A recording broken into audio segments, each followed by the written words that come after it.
Are you up for an episode today? For our normal listeners, and you know you're here for tech, this is going to get deep. This ain't about tech. We talk about still lifestyle stuff like cigars, a little bit of cigarettes, but then we talk about the N word. And we go in, and it spirals. Stay tuned.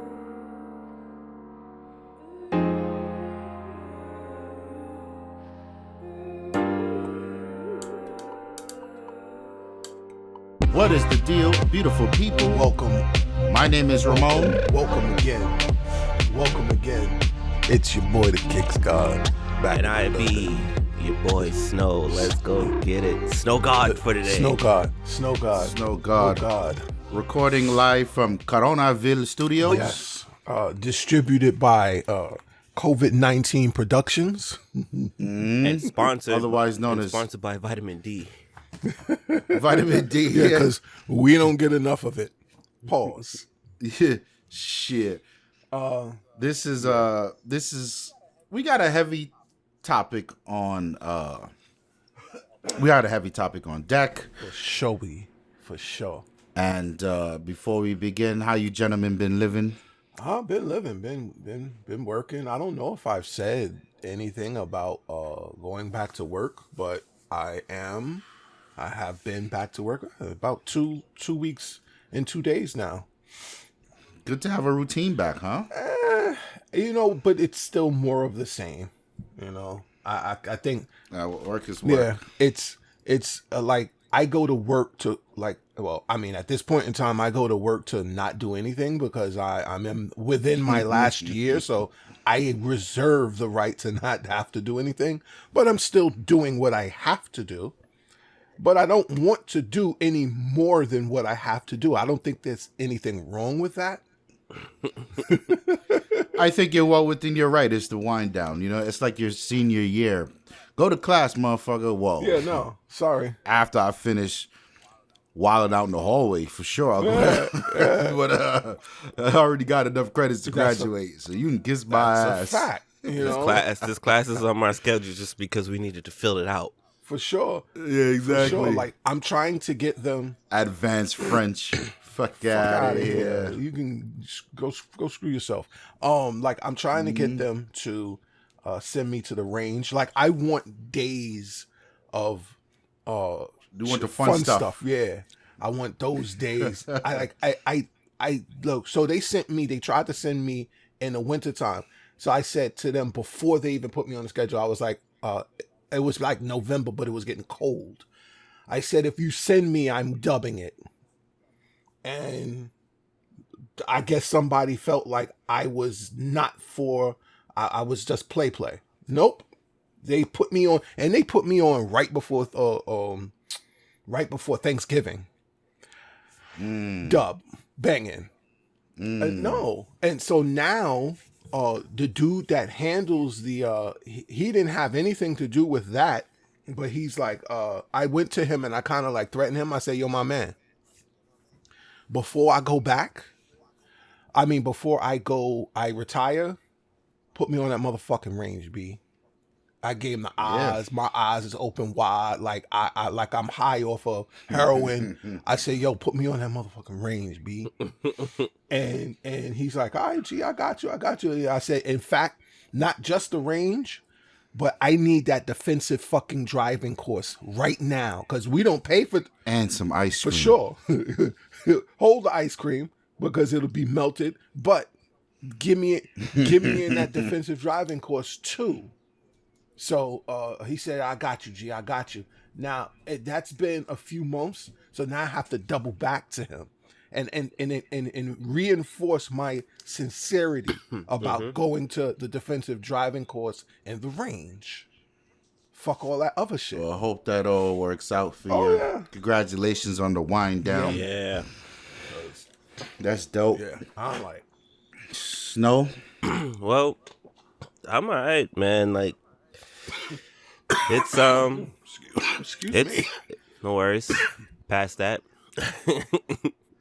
It's been all right, it's just one day at a time, fam. Just doing my work. I got the work from home order going on. doing the best I could do with my one screen instead of two. When I can't get on the grill, you know, I'll do that. I'm trying not to overdo it because also meat is scarce.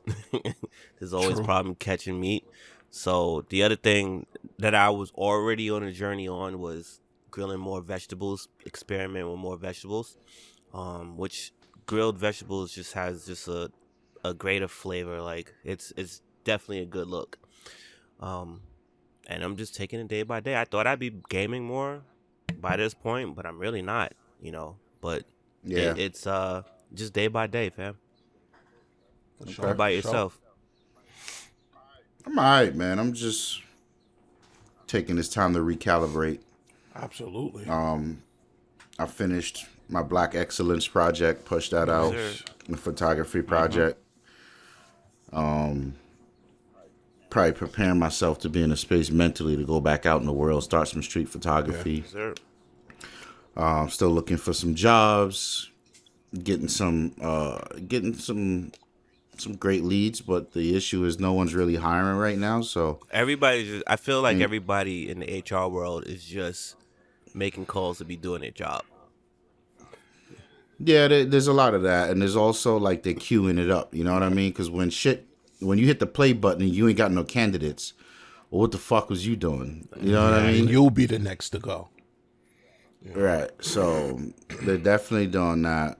But I mean, overall, it's been what about two months out, unemployed right now, and I could tell you this is the first break I got since I feel like ever since I started working in high school. Yeah. Yeah. You know, when I got hit with the paperwork, what was that in 2015, and then I wasn't able to get a job till like 2016. You know, outside of going to college, I thought I didn't have a break either, fam. Like I didn't want to have a break, but like it felt good for a little bit. But then, you know, after about 6 months, you're like, yo, hold on, son. Yeah, why y'all trying to front on Nah, me? Why yeah, y'all trying to front on me? absolutely. So it's that delicate balance, you know what I mean? Taking this time to reset, but don't let it slide too far. So yeah, that's what it's been about. Yeah, for sure, man. You know. So with you, right? Your birthday just passed not too long ago. I say just passed, but if we think about it, it's already been 30 days, right? Close to 30 days. Close, yeah. You got that cigar fridge. So, you know, in general, why cigars, bro? Oh shit! How did I? My man Dennis. I worked. He's one of my mentors over at Citigroup. He's a big cigar guy. And I remember he lived up in like Westchester area, so he used to drive in. And at that time, I had my office down at Wall Street, so my office was right next to his. So he would roll in the morning, and because he used to smoke every morning, he'd have what he called a breakfast stick. So he would roll in the morning, fresh in the elevator. Sometimes I catch him in the elevator. Yo, what the fuck, son? You smell like Loud. But it wasn't cigarette. He just smelled Yeah, loud. he just had a loud smell to him, yeah. And it wasn't cigarettes. It wasn't a offensive scent. It was actually kind of a warm scent. Aromatic. Yeah, very aromatic. I was like, what the fuck? And he's like, oh, it's my cigars. I was like, huh, interesting. It wasn't until like 10 years later he hit me up, was like, yo, stop playing with me. I'm like, what you the fuck? What are you talking about? He's like, bring your ass up top. He had a deal. Him and his mansdom they owned a cigar spot. And he was like, bring your ass, let's go. So I rolled out. And I think at that point I had just got the Audi too. So it was a nice little trip, you know what I mean? About an hour drive from Brooklyn, Westchester with a little bit of light traffic. So I was like, fuck it, time to open the bitch up. So I get up there. My man sit me down, poured me some cognac. And the first stick he gave me was a Nat Sherman. It's called a Nat Sherman Host. And I was like, oh, this is all right. This is all right. I could get used to this. You know what I mean? And learning how to smoke a cigar is a trip, especially for somebody who A, never smoked, or B, even if you do smoke, you're not supposed to inhale Right. it. So there's, from either direction, there's a learning curve to a cigar. So he schooled me, put me to the game. I was like, that's kind of cool. And then like I never had another cigar for a while. And then we was on the block, and my man Baby came through with some Black and Miles. Yo, cuz, try one of these. I was like, I don't know what the fuck, man. But the thing about Black and Miles is you can't help but be interested because they Son, I smell love the so way they good. smell, fam. I don't smoke at all. On my That's when like my the most homies, aromatic when shit my ever. homies and certain uncles and them used to smoke that shit, son, I'd be hanging around them like, yo, they'd be like, yo, you want one? I'm like, Yeah. nah, nigga, just smoke, man, just smoke it, just smell good. You just want to smell it. So I had the Black and Miles, and the crazy thing, technically a Black and Miles is a cigar. Yeah, it is. I figured it was. I never looked into it. I just figured it If was you- though. Yeah, I guess technically it'd be a cigarello, cigarette. You know who I look don't like know. they It might smoke be a Black and cigarette. Miles? You know who look like they smoke Black and Miles, son? I've been Who? saying this forever. Michael Jordan, son. Yeah, he does. But, he's. We know Michael he Jordan smokes is definitely- cigars, but he he's just looked definitely like a he big smokes. cigar. Yeah. I know he would like very much to fuck those kids. Or just fuck those kids. Yeah, just fuck those kids. But the Black and Mild almost threw me off the course because remember the Nat Sherman Host is like I'd say a $12 cigar, somewhere around there. So it's a fairly it's a fairly high quality cigar, very prestigious cigar. The Black and Mild is hood shit, Yeah. right?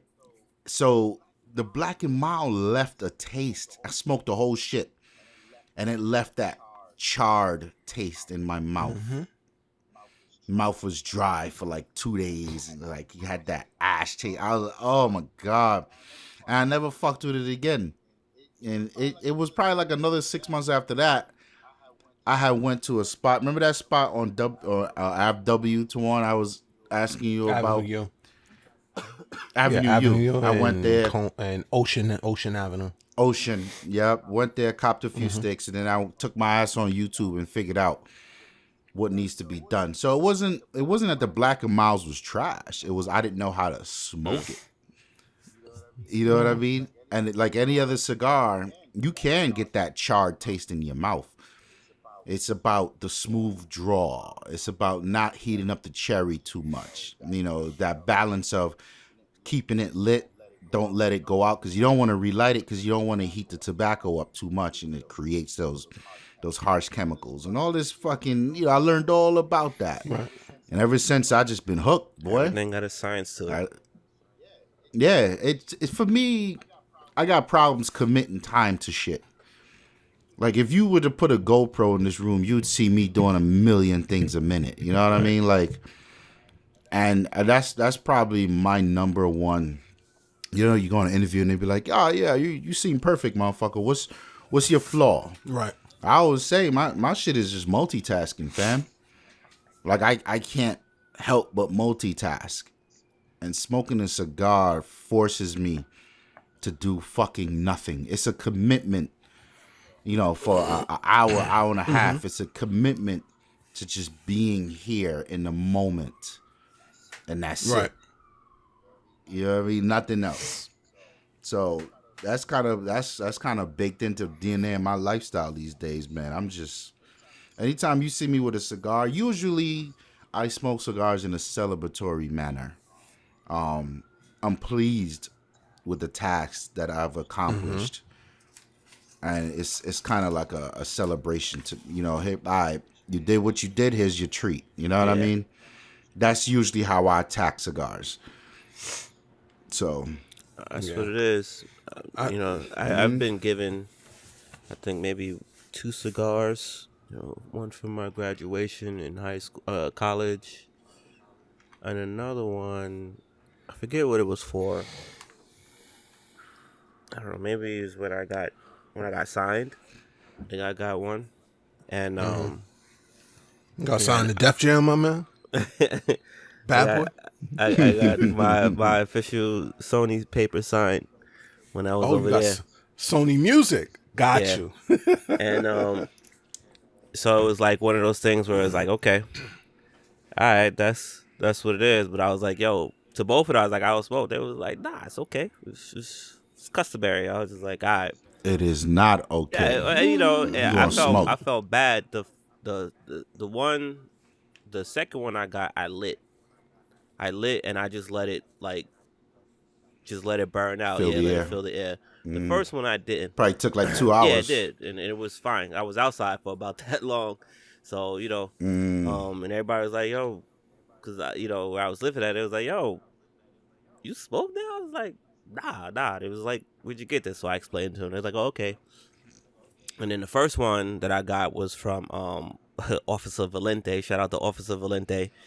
He gave it to me when I graduated, and I Big just ups. he's important to my Franklin Pierce life. He's a smooth, cool dude. You know what I'm saying? And I just couldn't burn it. You know what I mean? Like it was like a gift, like a memento type thing. So I couldn't burn it. And yeah, that's about it. But my great grandfather, I think he's the first person I've ever seen smoke a cigar. And him and his veteran buddies used to chill on Rockaway and Livonia, and they'd be out there on the corner just smoking their cigars in their little lawn chairs. And I would go over there. My mom would take me over there to say what up to him every now and then, quite often. And every time I hug him, to me that's the cologne he had, because he always smelled like cigars. He was always smoking a cigar. And I would note, like, today, if we was to go walking through a crowd, if I smell that one, I don't know what it is, but I know if I smell it, I'm gonna ask the dude, like, hey, what is that? Like, what brand of cigars is that? Because I know that's him. You know what I mean? Because I've smelled many cigars since then, but I've not smelled those. You know what I'm saying? So I know he definitely had a brand. Maybe I should ask my aunt. She probably would know. But That's the dope part about it. Like I also got into pipes. Like pipe tobacco smells fucking amazing, bro. It's probably It's the most aromatic it's shit better ever. than a cigar's smoke. I would agree. It's because it doesn't. You're not adding a leaf to it. It's all fresh tobacco burning. You know, and I think the you want the cherry not overly hot, but I think you want it just like a constant cinder. That's a whole science. Yeah, I can't get into all of that. My pops used to smoke. I'm like 2 years in with the pipe, and I'm still. That sounds wild. And I'm still pipe. like I can put the pipe down for about, at this point, 10 minutes and it not go out. Nice. That took me a long. There's some dudes that can put the pipe down for like 30 minutes. They'll talk for an hour and it still be lit. Half hour. Yeah, like I'm still trying to get to that point with the technique.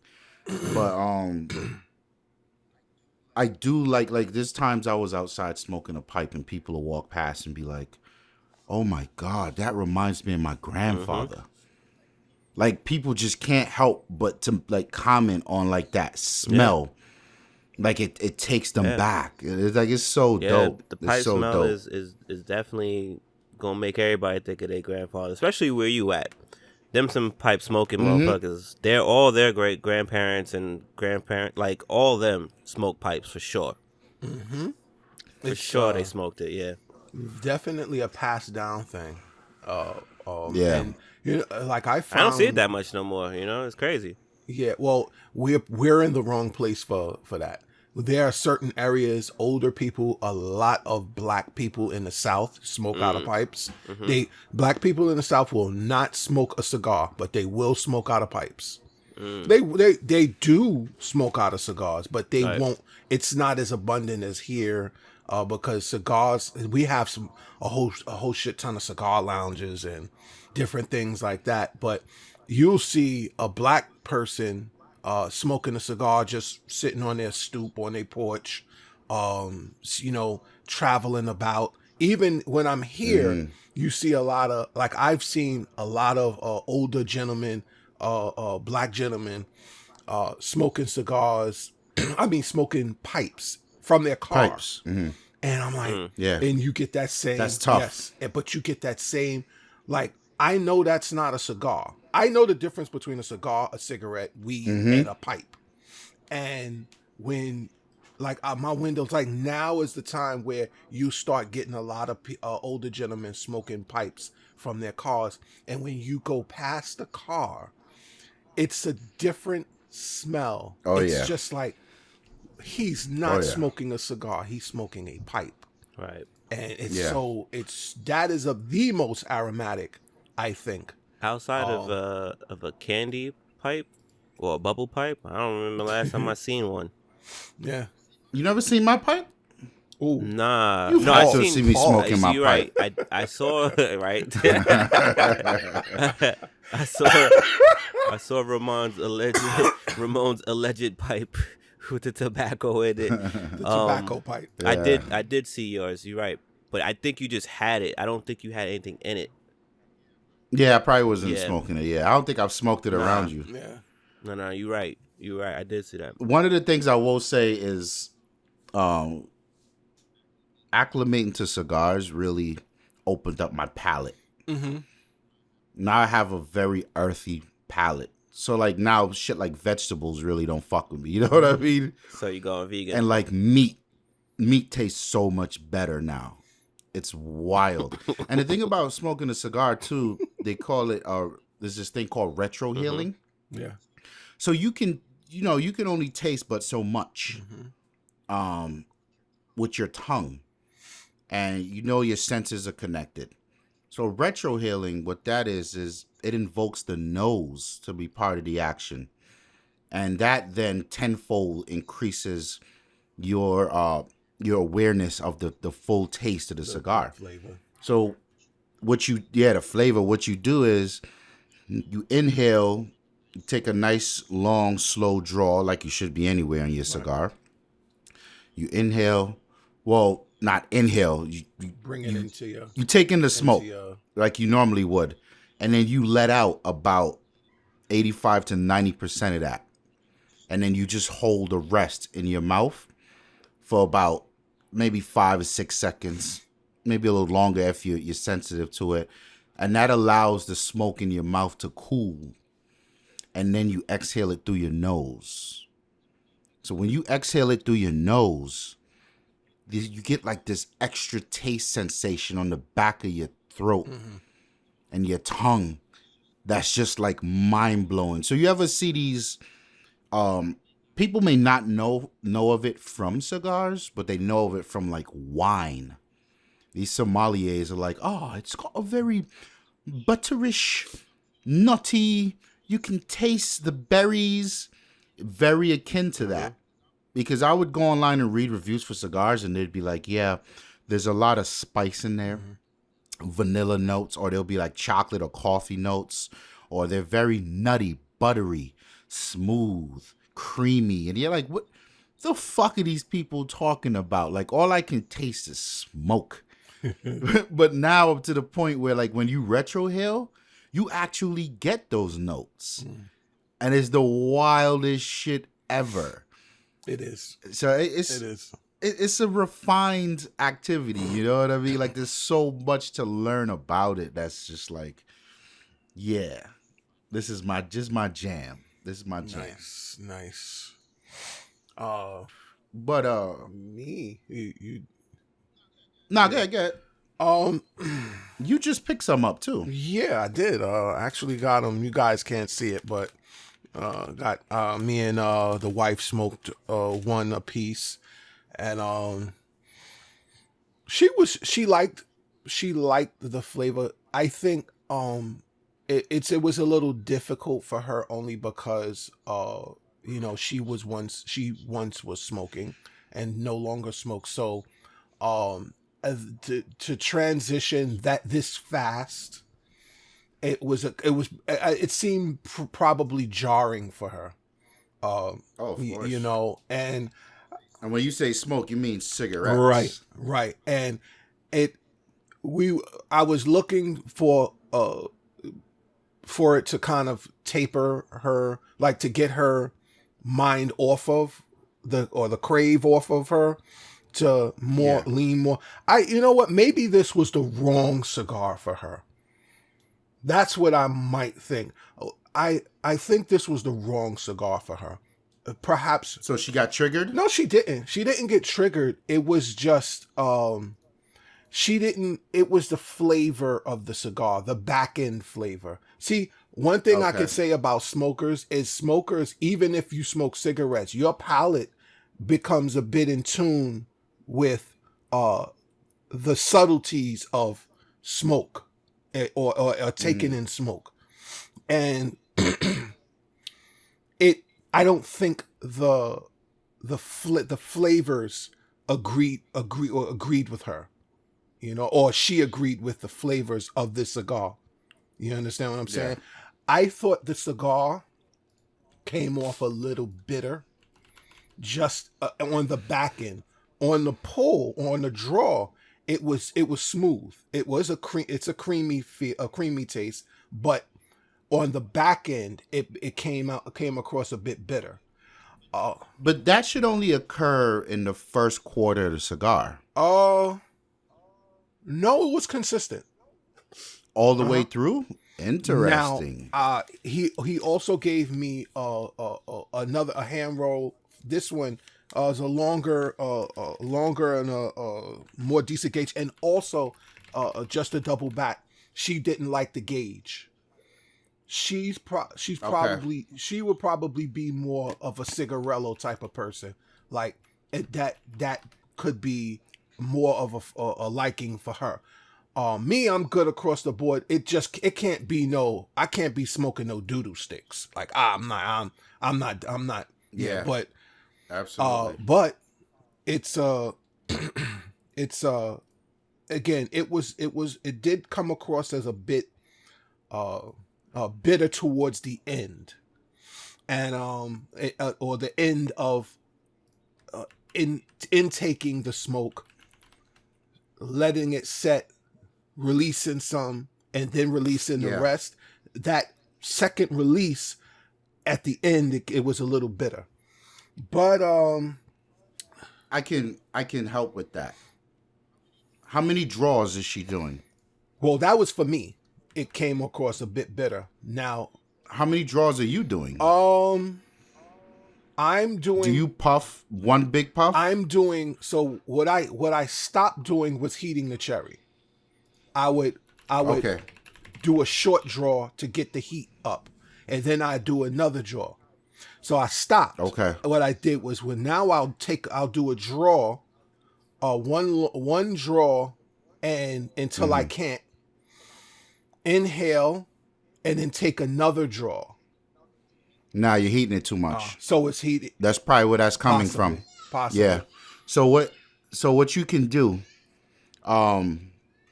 first of all, when you get it lit, don't knock the ash off. Yeah, no. The ash stayed on. Keep the ash on, because you know when you smoke a cigar, you see the ash starts to build up long. Your instinct is to knock that off, but that actually keeps the cherry lit. Ah, okay. So by keeping that on, you don't need to draw as long as it is to get as much smoke as you want. When you keep the ash on to protect the cherry, you can do your normal one long draw, and you'll be all right. So try that again with the next stick. I will. I'll definitely. But again, you need a humidor if you're going to be keeping cigars at home. Because chances are right now, the ashes are going to fall off just off GP because you're not keeping them in a humidor. And it's warm now. So. Right. So that's the importance of keeping a humidor. There's still. They should too. You probably got like another 2 or 3 weeks before they get bad.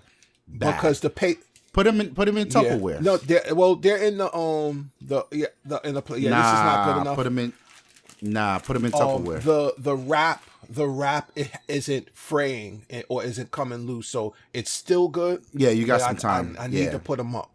So now, me in cigars started years ago. It started actually, I was in high school, and it started with Black and Mild, and with Backwood.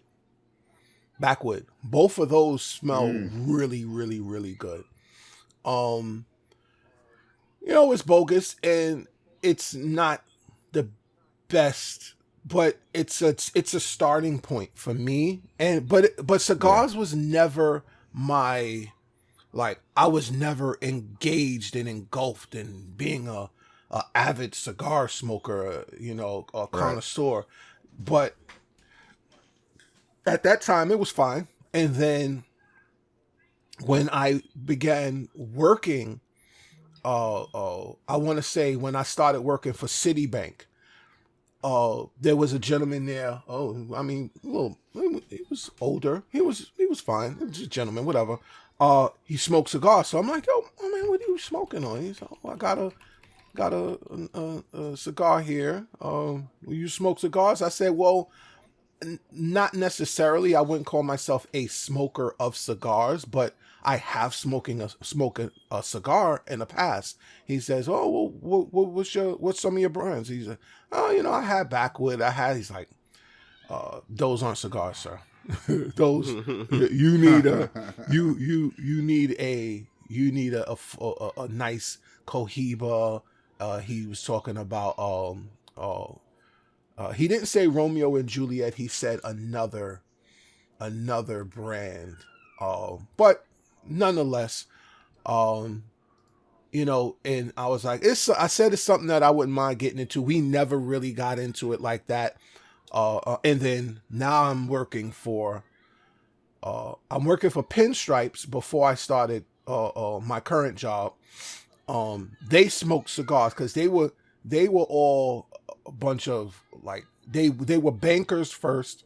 So, bankers, when, I mean, like people that watch the stock bankers and sit up behind the desk waiting for this to go up and that go up. They work for Chase. They were used to, when they had a good day, having a cigar. So whenever they felt like they did something really good or successful or positive within the business that they had started, they light up a cigar. Somebody will light up a cigar. Celebratory. Yep. So, and I said, well, why do y'all do that? And he's like, it's something that carried over. This is what they're saying. It's something that carried over from when we worked for Chase. And, long story, a little less long. Now I'm in correction, and the old timers were smoking cigars. So I'm like, all right, I need to get into this. I need to get more.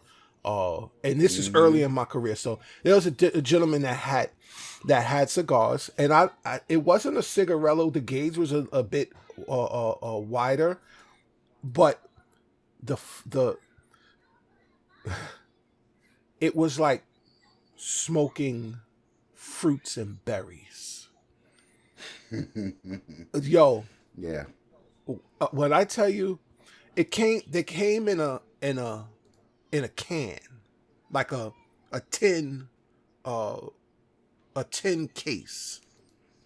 It was about yay big, about maybe 4 or 5 by the length of I'd say it would be the length of the flavored pre-wrap that I got from that you saw the other day. About 4. Yeah, I know. What color was the case?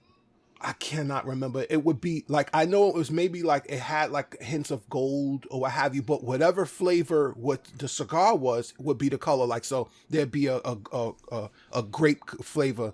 It'd have a maybe purple wrap, or there'd be a cherry flavor. It'd have a red wrap. So, oh God, he would smell up the area where he was at, but it did not stink. It smelled so good. So he gave me 2. He was like, hey, listen, if you want me to bring you some, they cost this amount of money. I can't remember what he said they cost. I can't even remember where he got them from. But he said, if you want some, give me some money and I'll pick you up some. I never got around to giving him the bread for whatever, but those they were amazing. And then I started to, my slow progression to smoking cigars. But it was it's another can be costly, another world, but another costly hobby that I just did not like. I'm one that probably has too many hobbies or too many whatevers. It's like I'd be spending for this and spending for that, but sooner or later, I'll get back into it heavy. That's my thing that I'm really enjoying about cigars, right? Like if you want a premium gaming experience, well, you got to get a PlayStation or Xbox, right? You can't go in Walmart and buy whatever the fuck they got. They slapped a video game name on. If you want premium sneakers, it's got to come from Nike, right? It's got to come from Adidas, right? You ain't gonna walk in to Payless and get those Air Batmans. Or the Olympians. You know what I mean? So cigars is quite different. In the last 2 years, I've been really exposed to this. I order my cigars from this place called Famous Smoke. PA? I just sent you a link to one. Yeah, they're in PA. And PA, there's a lot of cigars that they get that we don't get in New York because of the tax somehow. Because the manufacturers can't afford to pay the tax up to do business in New York. I don't remember the inside and outs of it, but there are amazing cigars you can get for the price point of $3 to $5, nice. And even some for $1. Because the thing about cigars, you don't buy one or two sticks. You kind of buy a bundle. You can buy a bundle of 10 or 20 or 30. But then there's the premium cigars. Like my favorite smoke ever is called a Liga Privada, number 9. And if you go in a cigar lounge and buy that, it's probably going to be like a $30 stick. But you can get it online for about $21 per stick if you buy the box. Of course, that's like a $250 box. But there's some smokes that I've gotten very close to Liga Privada that's come in at $9. Oh, nice. Right? And then it's like the master blender that used to work, the overall company that owns Liga Privada is called Drew Estate. And they had their master blender, who's the mastermind behind the type of tobacco they use, the seeds they use, where they plant it, how they grow it, how it's cured, all of that. Drew Estate makes Isla de Soy, right? I'm not sure. I know they make CO. Do they make CO? I think they make CO. I can't remember because they got a few brands under Drew Estate that a lot of people know. But they got into a thing with the master blender, and he was like, "Fuck y'all, I'm out." And he left and started his own thing.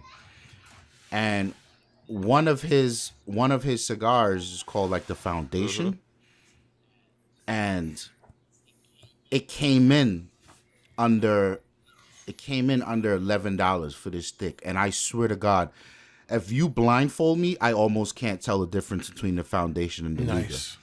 Except that the Liga is it's a longer smoke. So I'd be able to tell just by holding it.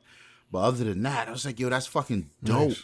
And then when you travel different places, there are all these cigars that each cigar store or lounge has they got a relationship with. Yeah. So you'll never see this anywhere else in the country. And there's some great fucking smokes. Like Cuba, the cigar we had on 2nd Avenue. Oh, yeah. God, that cigar was fucking awesome. Yeah. And that's what keeps it that's what keeps it interesting, is that there's a ton of shit you never heard of that's still amazing, and it's not expensive. Right. And I look at a cigar, the value for a cigar, people may look and say, you spend $20 for a cigar? I mean, yeah, right? Like when you go out drinking, how much you spending for your drinks? And that one cigar will last me 5 or 6 drinks, because we drink like fucking alcoholics around Bring the here. bottle, motherfucker. But it's the price. It's the price of a cocktail. You know what I mean? Like, why you get your worth out of that? Yeah, and it's just it's everyone's personal preference. Well, I personally try not to scoff at another person's preference because I don't know what makes another person like something or like to do something as opposed to me. Mm-hmm. So, and I would hate to be scoffed at my preference. So I choose to not scoff at them. Because the Sixes, the Sixes are trash. All right, but you're scoffing at my preference, sir. The Sixes are always up for scoffing. And I have a host of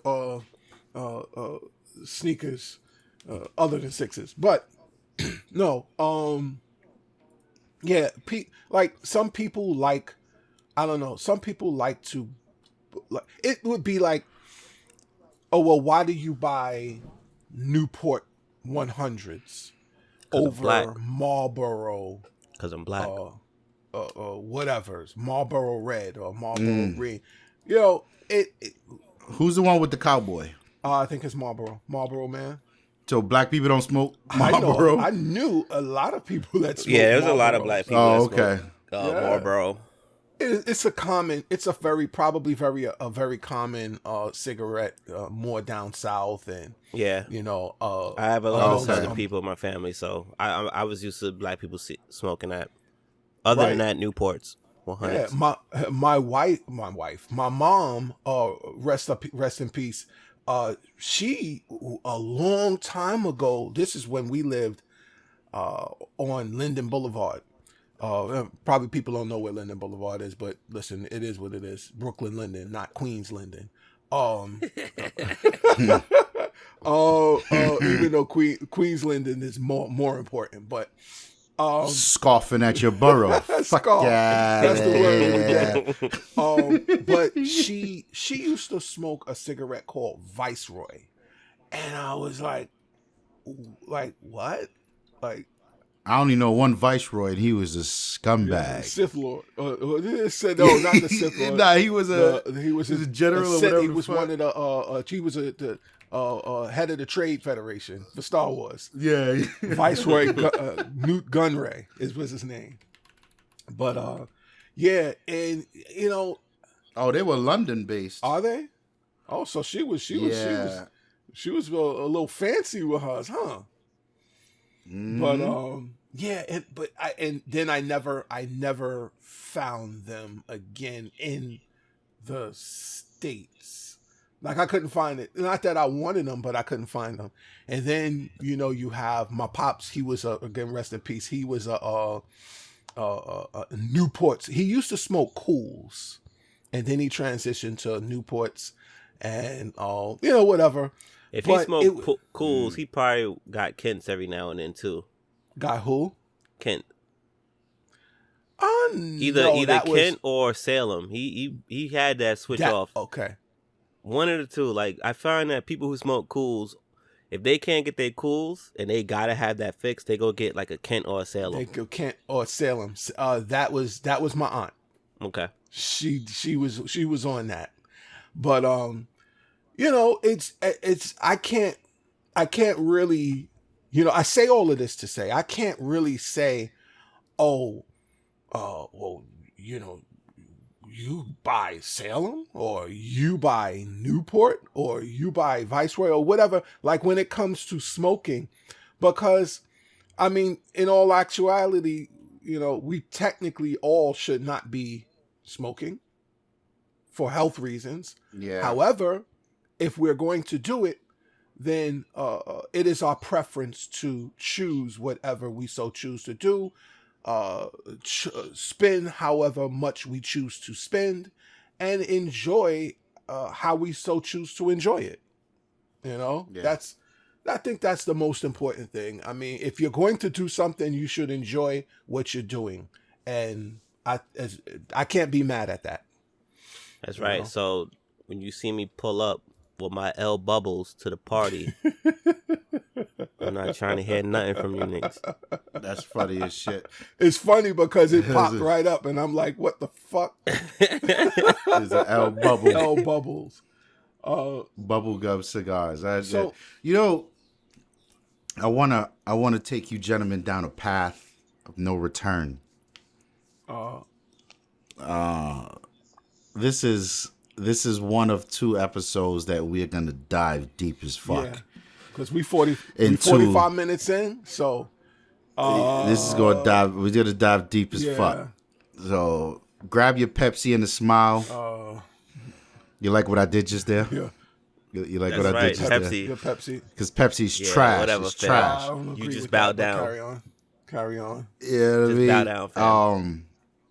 I would like to engage you gentlemen in your thoughts on the use of the N-word. Oh, nigga, huh? Yeah. And hearing that people on recordings don't hear me say the N-word quite often, but from here on out, not going forward, but for the remainder of this episode, if you are sensitive Yes. to the N-word, Yes. recuse yourself from the motherfucking No. No. You stay your ass right here because this is probably a conversation that you should be participating in one way or another. Stay your ass put. The problem now today that we have today is for this particular fucking reason. You know what's going on. That is a good Snow point. is setting That is it a good off. point. What's going Snow on. is setting it off. You know what's going Watch on. that man go. You know what's going on, and you want to go in your house and close the blinds. You still gonna hear the kid outside getting his ass whipped. You know what's up. Y'all know what's up. So stay your ass right here. You're gonna be a part of this conversation. Now, who amongst you brave soldiers, warriors, black men of stature would like to go first? No tone. I'm just following your tone. Whoever chose to set the pace. Since I'm with it. I'm willing to add some context to everything. I believe context is important. I believe in context. I believe in context. All right. Okay. Roll up. I prior to when I was setting up before you guys got on, I looked up both spellings. I looked up ER and I looked up A. Nigga and nigger. So I'll go with ER first. A contemptuous term for a black or dark skinned person. So what does it mean? Contemptuous, derogatory, of very offensive, a very hateful term to meant to invoke harm or distress or what have you. Now, more context.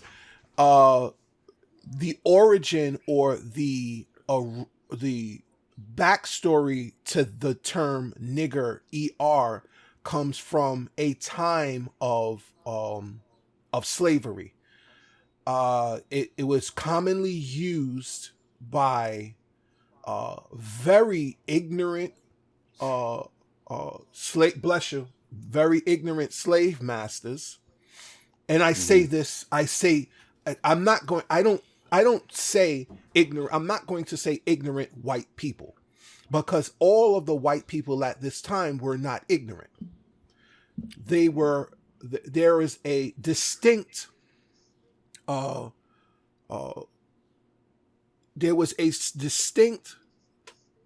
individualized group of white people that were doing different things when it came to... So you had slave owners who were business minded, and then you had slave owners who were just assholes. I'm better than you. You had slave owners that were I'm better than you, and in many cases there was a bit of superiority complex when it came to slave owners and white people. However, and then you had slave owners that were assholes. So when I say an asshole, that meant that they didn't care about the slaves that they own. And let me be clear, to own a slave or to have or own a slave is not a thing that should be looked upon as, oh, that's crazy, because slaves were utilized for services, for jobs. That was just the term. The term slave, or the word slave, has a negative connotation now because of the atrocities that happen to black people. However, in America. However, prior to these times, the term slave, as a slave, you were honored to be a slave because you knew that you were handpicked to serve a royal family, or a rich family, or a whatever family, to care for their children or what have you. And again, take away the negative connotation of caring for another person's child or tending to another person's home or what have you.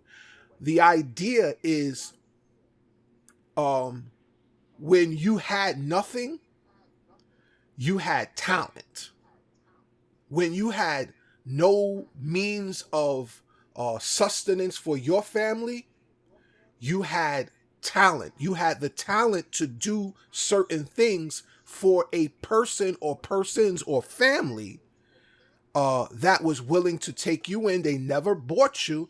They were willing to take you in, and they not only provided for you, but when you left for the day, if you left for the day, they provided for your family. If you did not leave for the day, if you were an in-home slave, your family lived with them in a house or a home or what have you, with what have you. They whatever if they ate, they lived separately, but they lived comfortably. All right, so. Now, nigger. Now that we have all that context, the term nigger was never used by white people who believed that their black counterparts should be shown respect. It was used by the assholes and the ones that believe that we were lesser beings. So you weren't even a being. So now it's, hey, nigger or darky or what have you. Who said you were able to do this? Drink from this fountain. Excuse me. Who said you were able to talk to me? Who said who allowed you to look at that white young teenager? So it was a way of front loading their ideals from the get-go when they addressed you. It was yes. So from the time you heard, hey nigger. Yes, if they said, hey nigger, you know what's you up. Already knew something negative was likely to come behind. This is an adversary. Right. So now, moving forward, you have, again, the term being used by, it started off as, it's a demeaning term. It started as a demeaning term. Moving forward in time, you had individuals like the KKK who used the term again more for demeaning, and their line of generational individuals. They came from the ignorant white people who were also slave owners. Then moving forward, you have and we all know, I mentioned KKK. We all know what the KKK was about and what they were doing. Yeah, but local terrorists. No need to go into that. Then now you have the police. The police were a combination of all three different types of slave owners.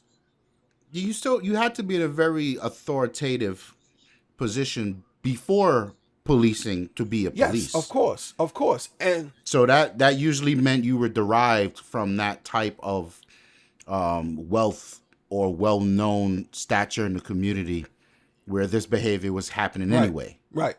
And and when it came to policing, because so now when you start getting into again more of our history, and you look at how black people began to uh, uh, their they began to show their prowess and their ability to stand for something that they believed in. To a white person, or to a white racist person, and I wanted to wait before I use the term racist, but to a white racist person, they became a threat. Those black people that came up in time, what have you, and their usage of the word nigger was not to just call them out of their name. It was to it was to try and enrage the black person to do something out of character. All right. So now that term, Or to what they believed, they was trying to invoke them to do something in character. or in, yes, in character, if coming from their point of view. So because they all believed, again, these ignorant people throughout time, they all believed that at some point or another, a nigger is going to do what niggas do. They're going to fuck something up. They're going to do something stupid, whatever the case may be. But it isn't. It isn't.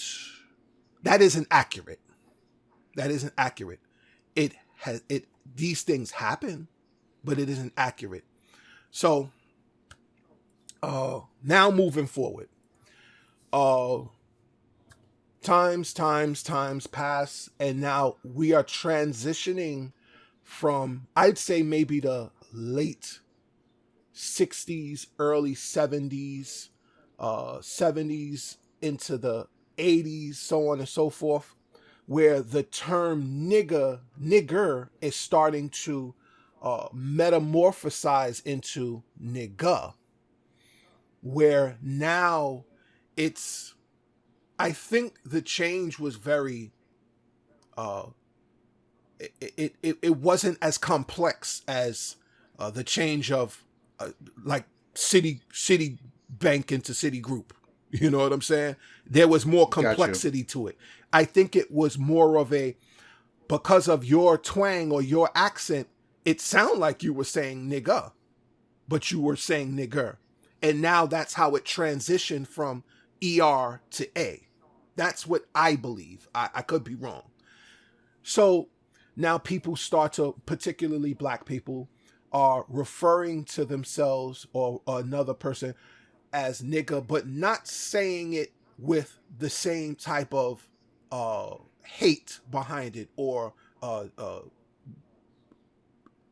just discord behind it. They're saying it to say, oh, nigga, please, what you talking about? Oh, nigga, you owe me some money, nigga, give me my money. It's not, it's being said. And I understand where a lot of black people who feel differently can say, oh, you shouldn't be saying that word. And this is just coming up again through time, 60s, 70s, 80s, what have you. But here's where the power of the term nigger starts to lose its sting. When you start to, and I would never say that it's a term of endearment, but it's a way of communication amongst people who have turned a negative into a positive, or have at least tried. Sure. All right. So now when we say nigga, it's very akin to, oh, brother, please. And I probably get flamed for it. I understand what you're saying. But you understand where the negative connotation in the usage of a word is always important. One thing, when me and my wife have conversations, I always say it's not what you say, it's how you say it. Because a word can mean many things and how it is used. It's definitely open to a lot of perception. Absolutely. And if I could say, oh, it's like the Bernie Mac comedy. Oh, that motherfucker owe me some money. It can be kind of, hey, he owe him some money.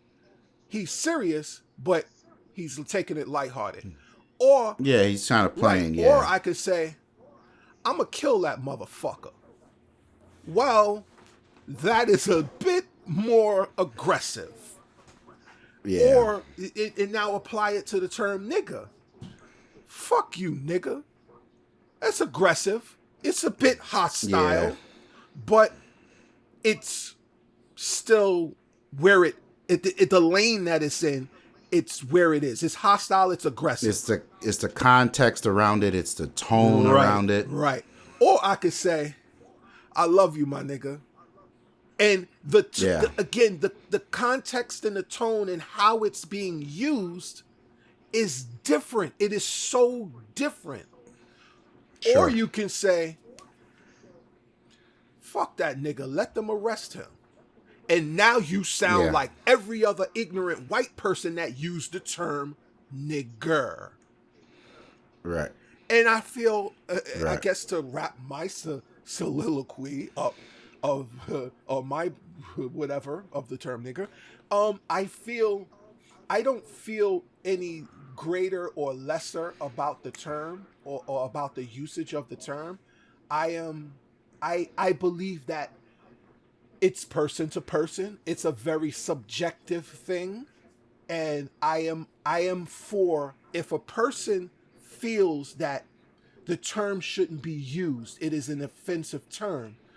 Like if some person that came from the lineage of Harriet Tubman came to me and heard me say, the nigga, oh my nigga, what's up, whatever, and heard me say it, and they said, it stopped me and said, hey, listen, I ain't nobody's nigga. Yeah, but said, young brother, do you know what that word means? And I can articulate, yes, I know exactly what the word means, but maybe because that lineage of person felt an effect through lineage, through her foreparent had to struggle and be subjected to that type of verbal abuse.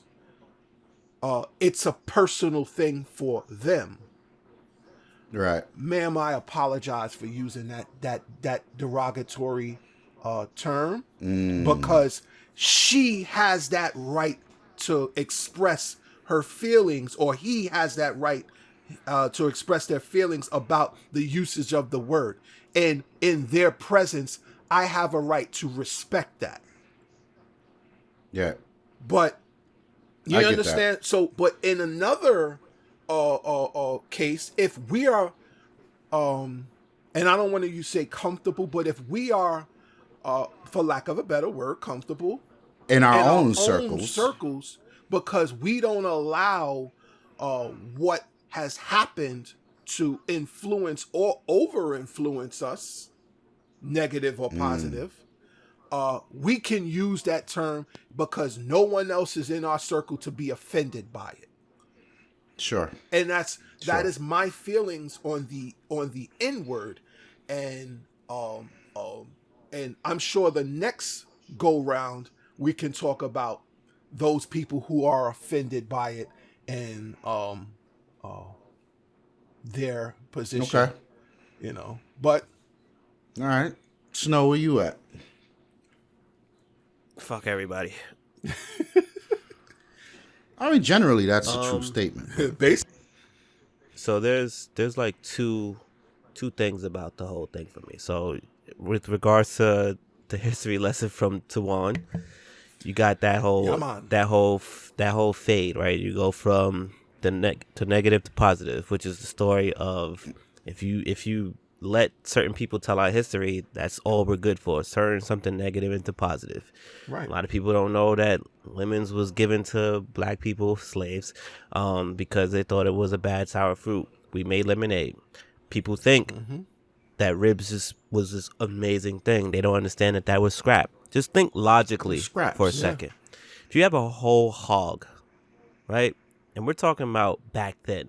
Forget Yeah. all your fancy Ginsu blades and your cuts this way, your chef cuts. Forget all that. Forget about barbecuing as we know it today. I Do know where you you're really going. think that a motherfucker would kill a hog and then eat down to the ribs To when the they have ribs. all that other delicious meat? Do you think they're eating pig feet, snout, ears? Do you really think people was eating that? No, that was scraps. Absolutely That was not. scraps. That That was became for slave slaves. food. Slave food. It became slave food. Right. So ribs, sorry people who love ribs that aren't us, came from slavery. You know, I'm pretty sure fried chicken came from slavery too, the way they always pin us for it, right? But like it's these things where it's a gift and a curse for us, right? We took this word and we tried to demean it. We tried to a word that was used to demean us, we tried to demean that word. And then we made that word like almost like a person, place, or thing. You know what I mean? And it's to the Right. point now where people are fighting to be able to use the word that isn't us.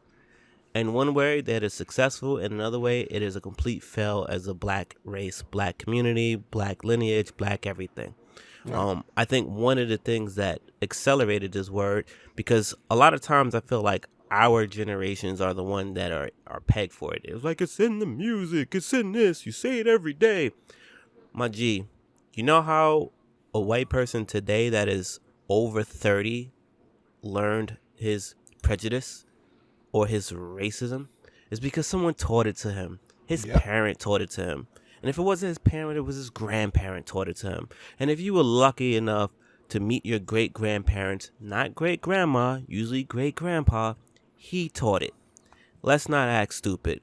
I talked about this to, I forget who I said this to before, but like, my mom was born in 1960. Emmett Till was killed 5 years before my mama.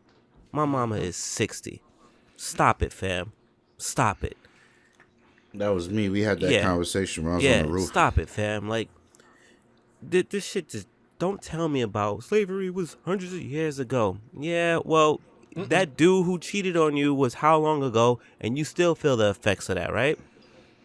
There's shit that goes on today that affect families from the 1960s. You get what I'm saying? Going back to the N-bomb word.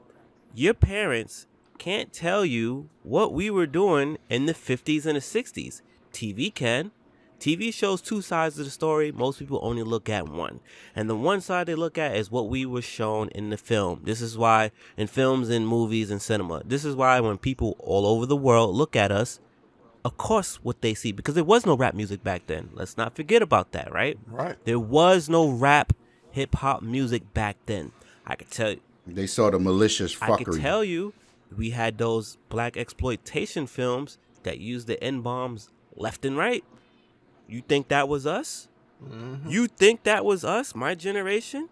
Nah, fam. And this is for older black people. You niggas was the one who was using the fucking term nigga, and you pass it down. But it's not all your fault, but it is part of your fault. So fuck y'all too.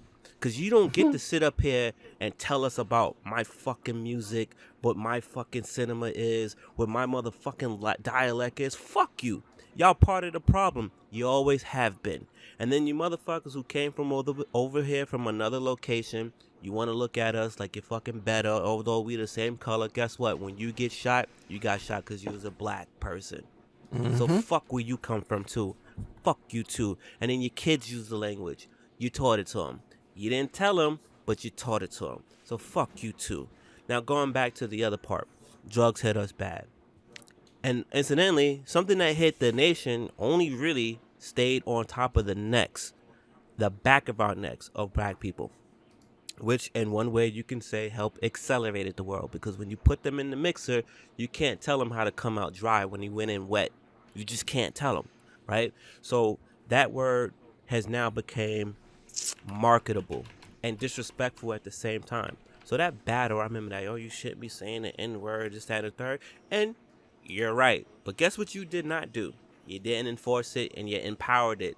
So how can a part of the people which dominated us, black-wise, right, that was under the drug influence, whether you were in the dope game or you was in using the dope, that language just circulated us, along with all the other atrocities and all other stupid shit that was going on, where we getting redlined and we can't get these opportunities. We're losing our banks, we're losing our stores, we're losing our local businesses and all this shit. And then all of a sudden, in these neighborhoods that we actually gentrified, and now we're being re-gentrified in, because the education that was supposed to have been there isn't teaching who would have been my parents and them how to maintain and run a business and pass the business on. There's a lot of people like us today. We are still learning what y'all should have learned in the previous times. And the previous times, you the guys were there when all the 401k shit was going on, how to buy a house, how to start a business, life insurance. There's a reason why every time someone fucking dies that's in our community, and not every time, that's a bad word to use, but it's common that you need a old school GoFundMe to bury somebody who should have been covered under someone's insurance. Our poor money habits, we're not broke. Like we're definitely not broke. That's the thing, that we're not fucking broke. We're broke in the literary sense, right? In terms of when it comes to wealth and this, that, and the third. But that's because we don't know how to spend the money. We don't know how all that shit works. And I'm not saying that the other side was taught it, hey, this is how you do this because this will benefit you, your people. No, they're just taught the streamlined version of it so that they can do it. The rest of that stuff take care of itself. We don't even get that opportunity. I mean, there's still people today, and I'm ashamed to say myself, I'll be included too, who don't have proper paperwork set up for certain things to happen in case certain things happen. And this isn't an exclusive black thing. I know this because when I speak to other people of other cultures and races and stuff, them too have also been disenfranchised by whatever means that their information wasn't passed down to them, even though their parent or something had it for them, right? But for us, this is a main thing. And we're working people. You get what I'm saying? We work. I know it's popular to say, yo, niggas is lazy, we don't do no work. Whatever, fam. TV told you that. You don't know enough. You don't know enough of us to say that bullshit. Because if you did, you wouldn't say it. People are fucking lazy. Work smart, not hard. You know what I mean? You got those who are dedicated to doing certain things, and then you got some who just expend power in other areas that isn't to your fucking liking. But in general, as a whole, people are lazy, right? Unless they're focusing on one particular thing. Going back to the fucking N-bomb shit, right? It is a straight loss. We cannot be in a stadium of hip-hop and get mad at all the white people who dominates the stadium, by the way, dropping N-bombs. That's a fact. You can't get mad at the Asians that are at the stadium dropping N-bombs. You cannot. You know why? Because we put it out there. We marketed it. And I know motherfuckers gonna say oh, but that was all they wanted us to rap about. Okay, so they want you to jump off the fucking roof. Are you gonna jump off the fucking roof in order to sell records? Right. You didn't put your fucking back. You didn't put your foot down. You know how many dope rappers there was from the 90s that couldn't get in because Sony, Universal, Warner, and the powers that be, whoever the quote man is, was like, yeah, you gotta talk about drugs and shit. You can't.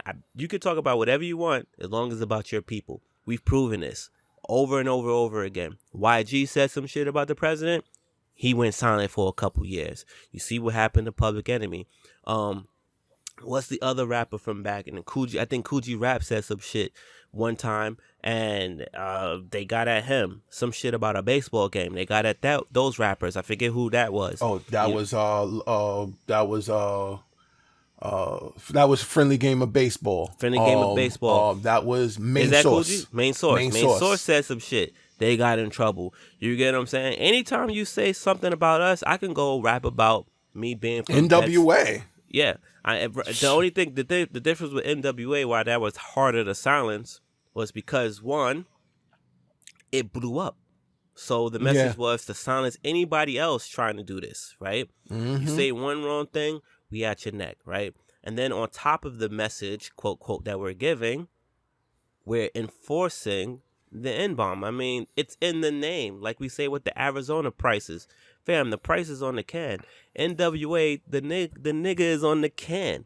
So as much as what motherfuckers was doing, using the tools to survive and this, that, and the third, yo, I get all that, fam, but guess what? It didn't fucking work. You know why it didn't fucking work? Because after fuck the police, you know what the police did? Because they was already fucking us, they fucked us even more. And they continue to do it. And now they've weaponized us going against them publicly, letting the world know what they're doing to us by doing even more shit to us. It didn't win. To the point to where RIP to the homie Eric Garner. You get what I'm saying? Like, that court just wrapped up, and he's going to go about his business. Now, Ramon feels a different way about certain things, and I'll let him speak on that in a minute if he cares to touch on that. But for the most part, son, when it comes down to the whole N-bomb thing, we are the failures at that. We meaning black people. Yes, I understood that we wanted to depolarize it and turn it from negative to positive, so it's all good, but it is not. You know what I'm saying? Because now we made it famous, and yet we still want to control how it's being said. I was in Flushing, Queens, and if you're not from here, you're not from all the parts of New York City or understand how New York City works. You know, out in Flushing, Queens, it's just it's Asian dominated. It used to be Italian and some other shit, right? It's Asian dominated.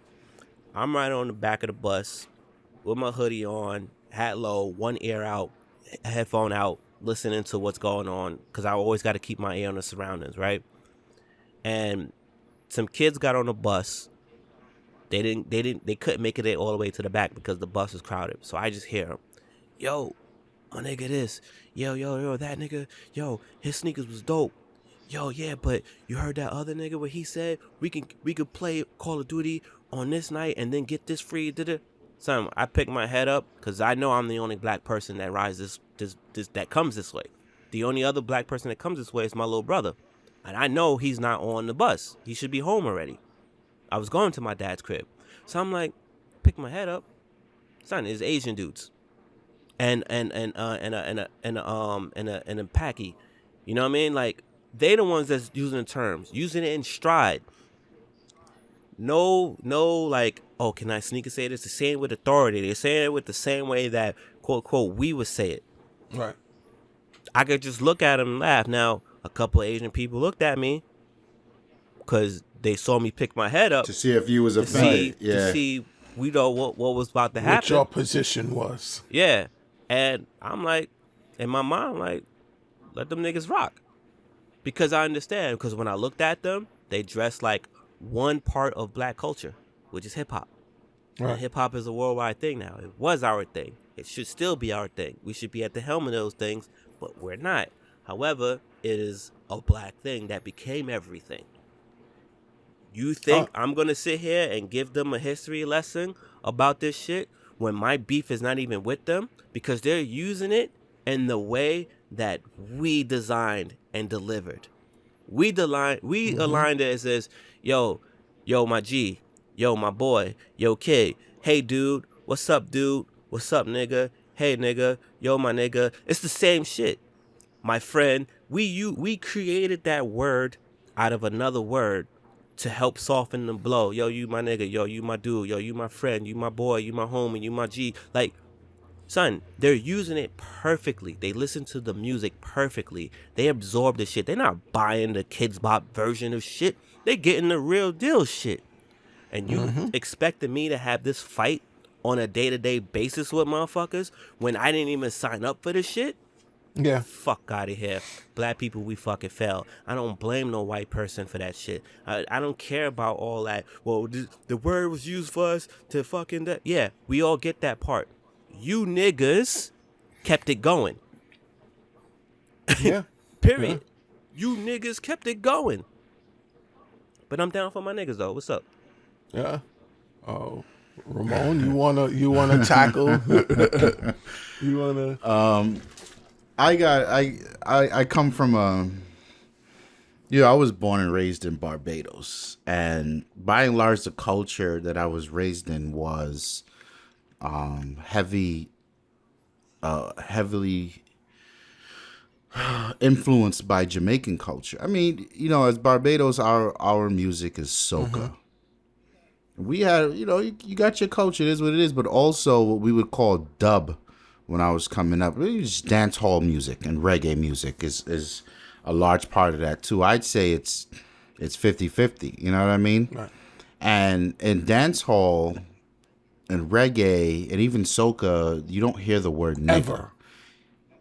Even to this day. So that's when I came here to the country in like 95 or 96, whenever the fuck I got off the boat, it was strange to hear that term.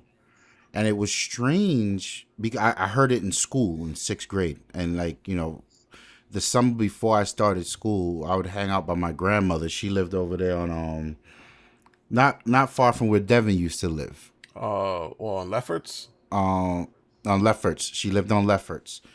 And there's a park over there on Lefferts in Albany. Yeah. That's where Albany I Park. used to go to that park. Albany Park. Yeah. And that's funny. People not to stop would- you. That's funny because my father played ball in that park, and he took me there as a youth. I grew up in that park. Yeah. But carry on. It's a dope Yeah. park.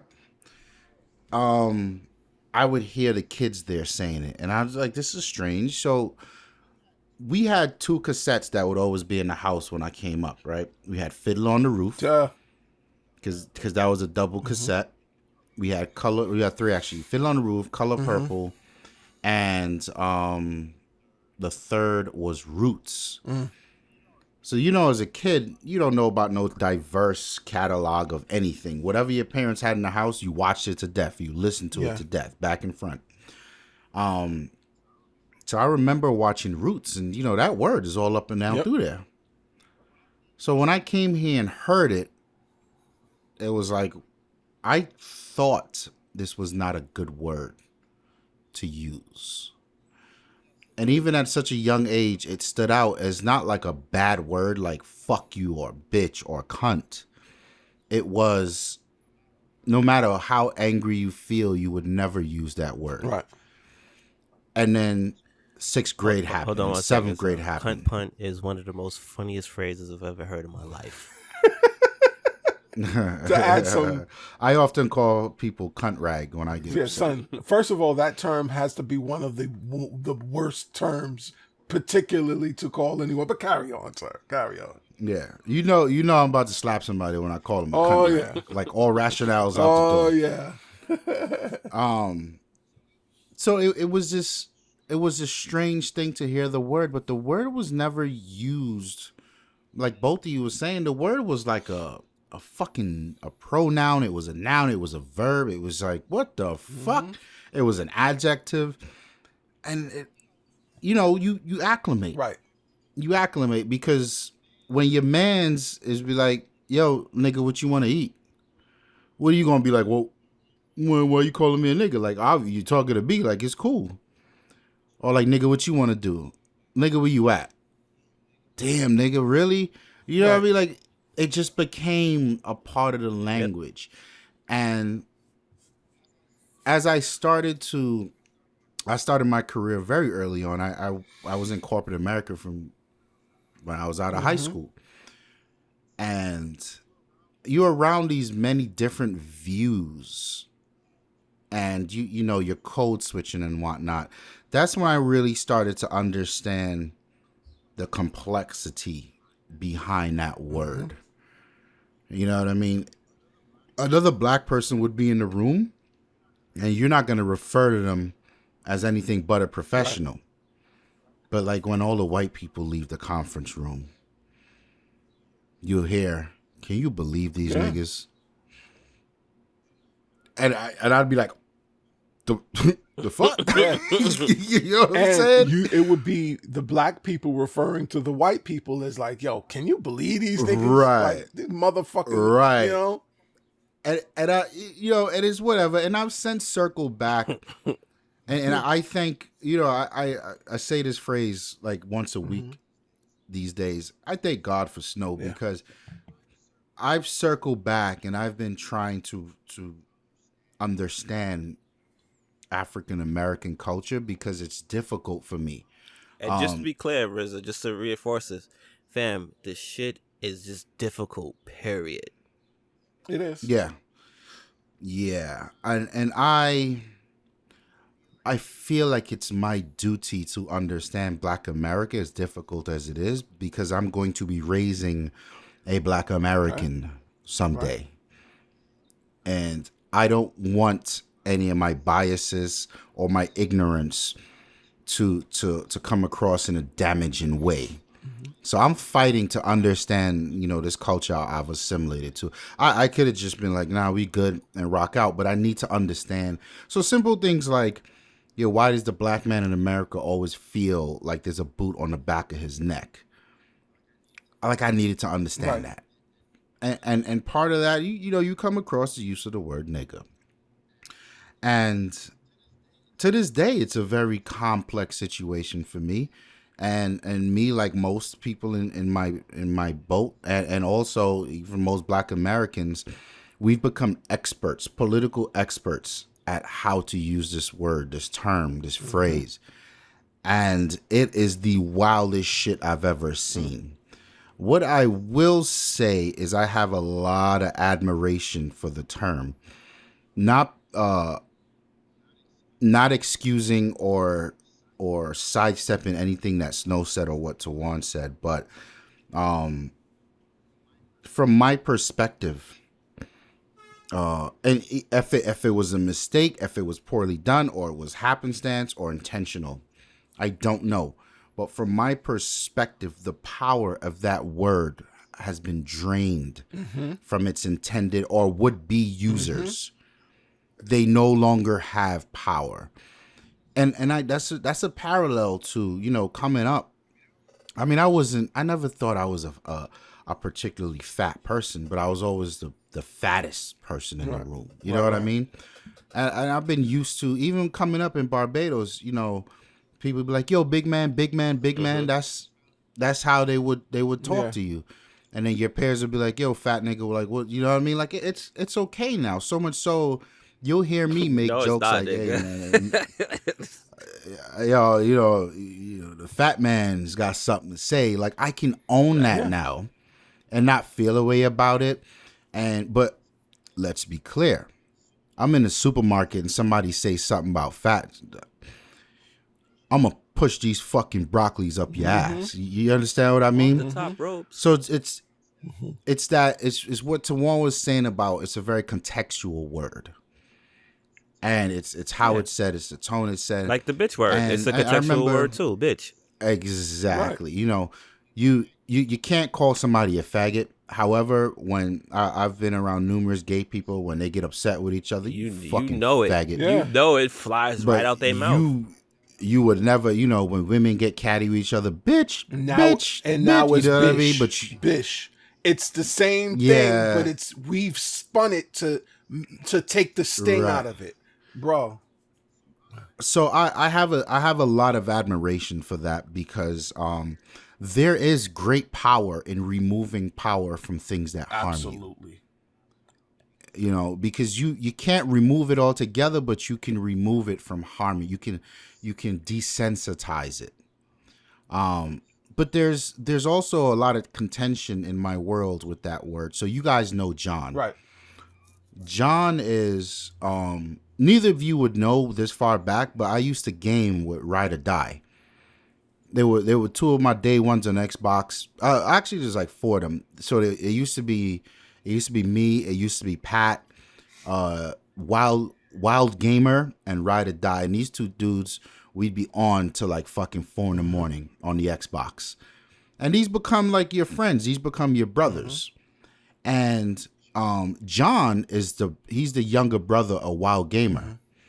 So when Wild Gamer was sleeping, John he'd be on his brother's Xbox and he'd be hanging out with us. So I've come to look at John as like a little brother. And then behind the photography stuff, and we all hang out. And John is very much of my culture. Understand what I'm saying? I'm not saying he's from black culture. He's from my culture.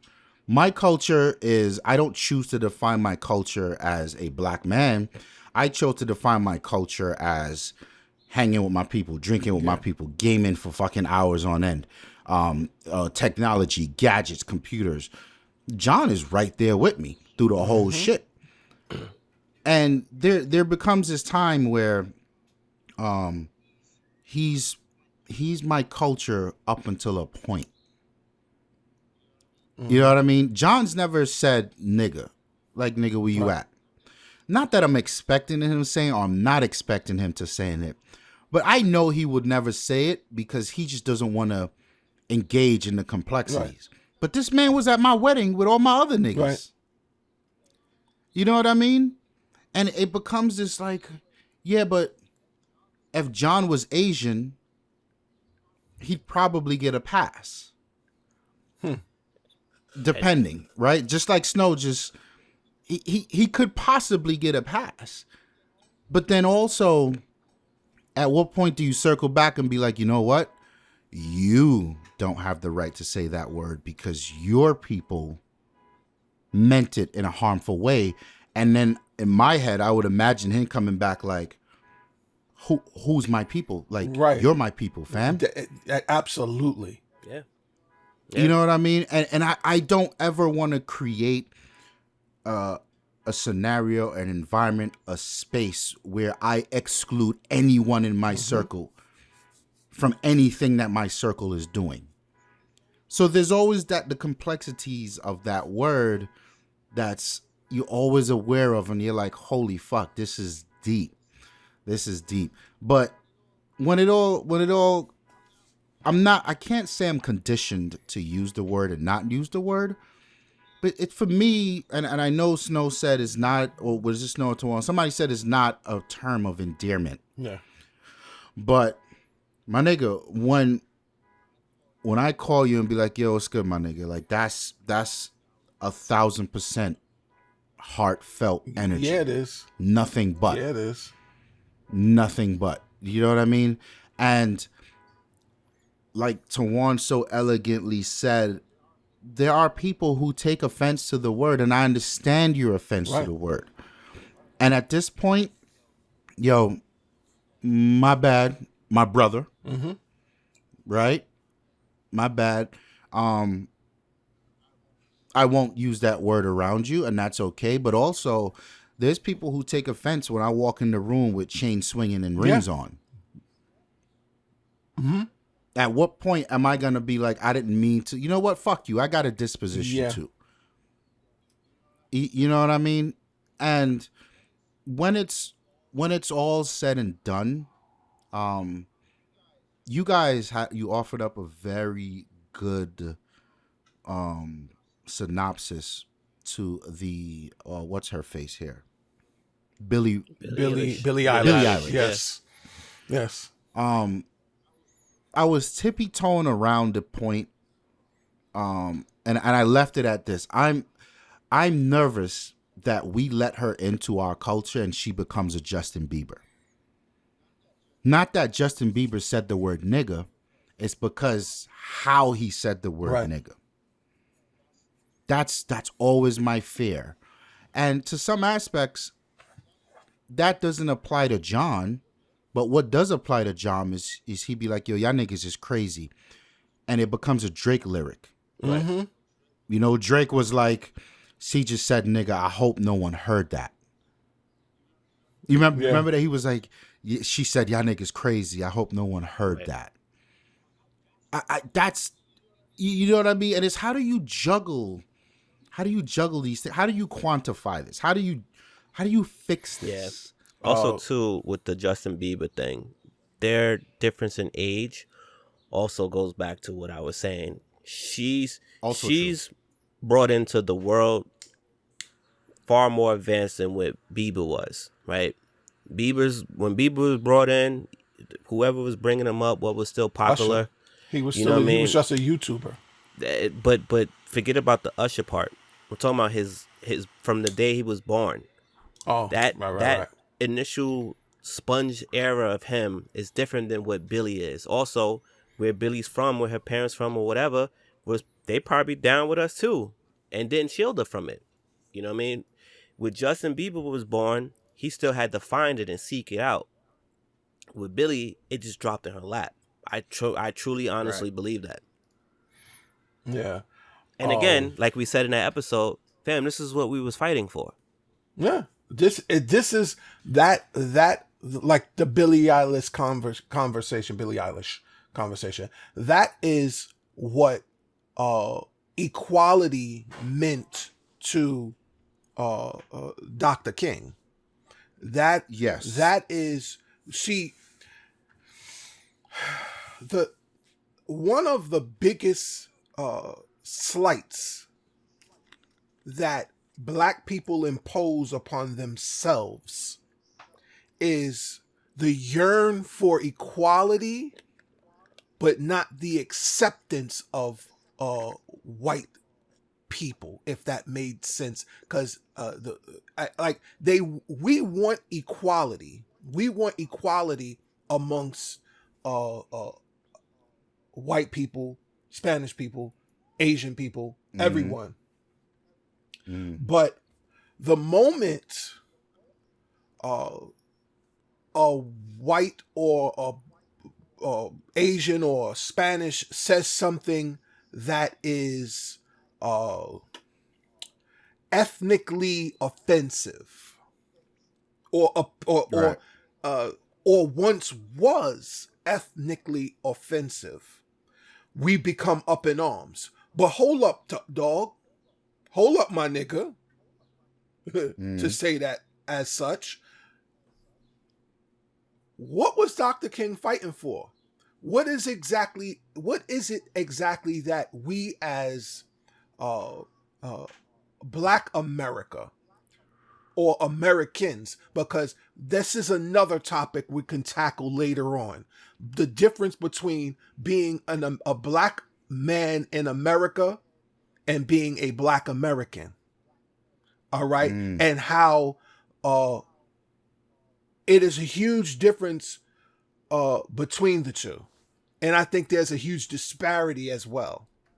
But we all, our forefathers fought for equality. We not just a sociological equality, but we fought for an economic equality. We are fighting for an equality when it comes to schooling, educational equality. We're fighting for a level of equality when it comes to government aspects.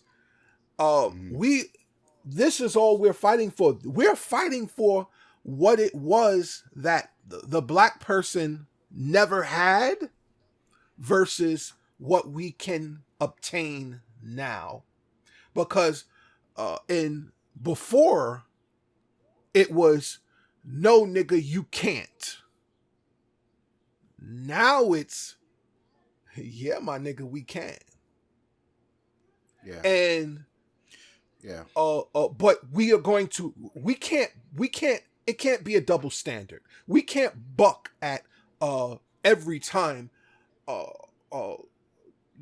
Jennifer Lopez, not saying she has, but we can't buck at Jennifer Lopez for saying, oh, those my niggas, whatever the case may be. Jennifer Lopez is from the Bronx, from the slums of it all. Right.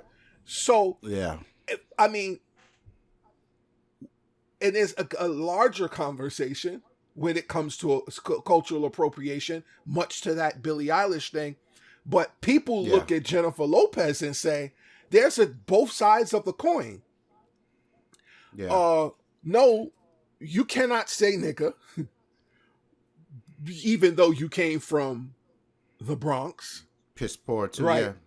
Well, if you're gonna argue that, you got to slot Eminem in there, right? And as I did, Eminem ain't saying the word the N-bomb. Yeah, and that's why I will never, as much as I don't think Eminem's overrated. I think he's one of the GOATs, but I just don't enjoy his music. But I fucking respect his stature because he made a conscious choice not to challenge the culture, and I think that is a huge, a hugely mature thing to do.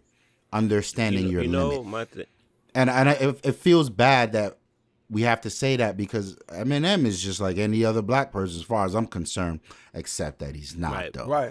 Right. My thing with Eminem, why I always fucked with him from when I first came across him is, all right, he raps.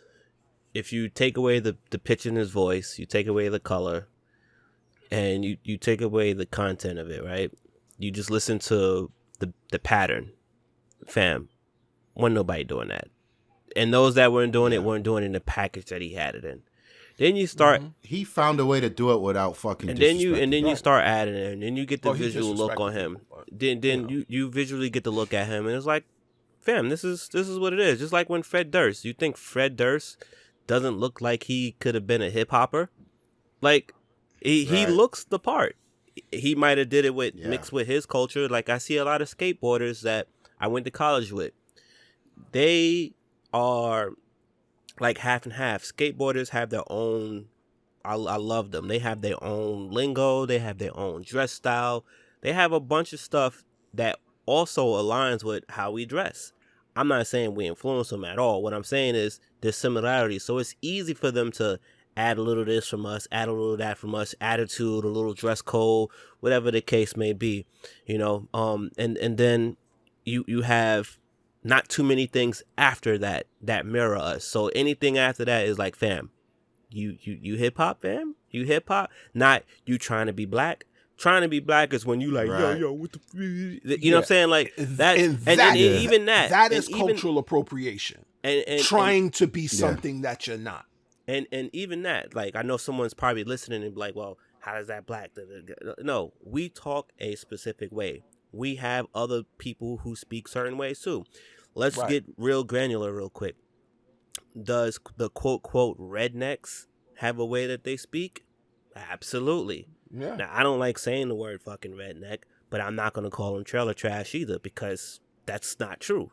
You know what I mean? No, both are derogatory. They call each other rednecks. Yeah, I've heard white people. We get shit for word nigga, but rednecks is perfectly allowed. There goes that privilege. White people cut that line. I'm not a redneck. What's wrong with you? Like, I've heard white people cut that line. But let a dude say, I'm not a nigga. What do you think this is? So it's like, they speak a certain way. Those in the South speak a certain way. Even in the South, there's white people who speak what they call as talking white because they're talking proper and all this other stuff. Like, no, everyone has. Oh, you can enunciate, you white talking motherfucker. Like, there's so many levels of how we just try to divide shit, and instead of just accepting people for who or what they is, like, it is what it is. Now, when you have things that are sensitive, where the N-bomb is sensitive, and then we've enabled the N-bomb to be this powerful thing. How are you going to sit there? I've always felt this way, right? How come the Asian dudes get the pass?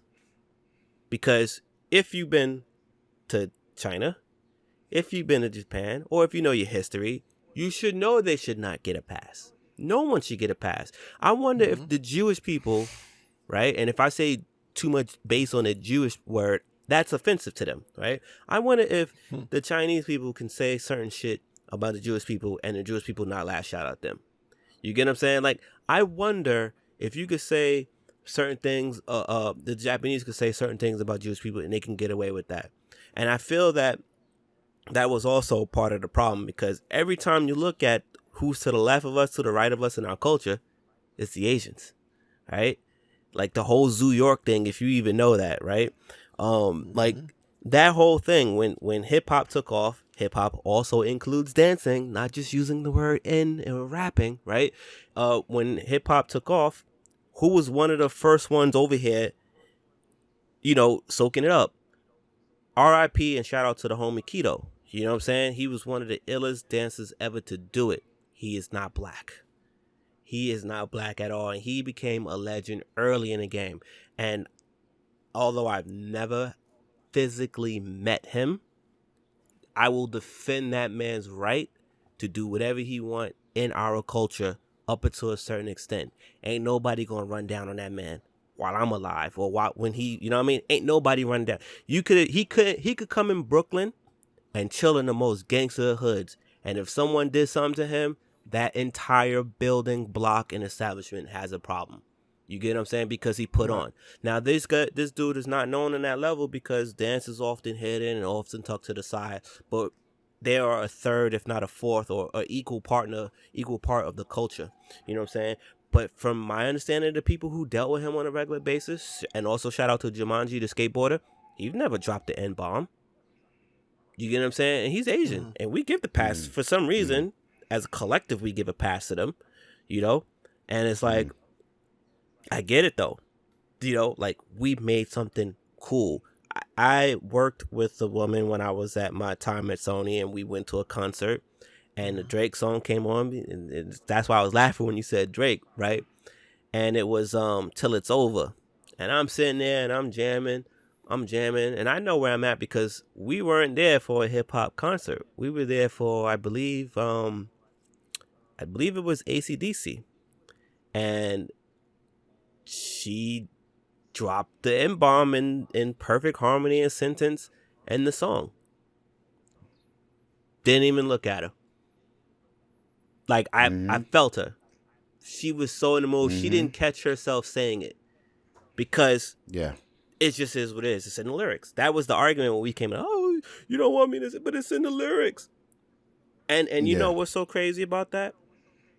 At an early age, I remember hearing that and going, that's what changed my position on it. Like, fam, we're fucked. Because I understand how infectiously good our music is. So, and here's the difference, right? She can go rap all these lyrics, and she's going to go to her world after. That world she gets to visit on paper. I live in that world. Do you think she's saying it amongst her peers? I don't think someone like that is. No. I do not think she was testing me. I honestly think we're in a stadium. The whole crowd was saying it. No. What I mean is... No. Okay. When she's talking to like her sister or some shit, she's like, yo, my nigga Snow. I don't think she's doing that, though. She's not. But we're talking about how people just say it in general. I don't believe that's a part of her vocabulary and normal speaking terms. I don't even think like because everybody imitates everyone for fun, right? And I know we live in a whole soft age, which I think is wrong. But like, son, it's okay to have fun because at some point it will click into you that, you know what, these people are cool too. Whoever you're making fun of, right? So I don't think she might go, yo, my boy Snow. But I'm like, I don't think she will ever say my nigga Snow. I just don't think. You know what I mean? Not to me, not to anyone. You know? Those kids today, though, right? It's their everyday language. And they don't know no different.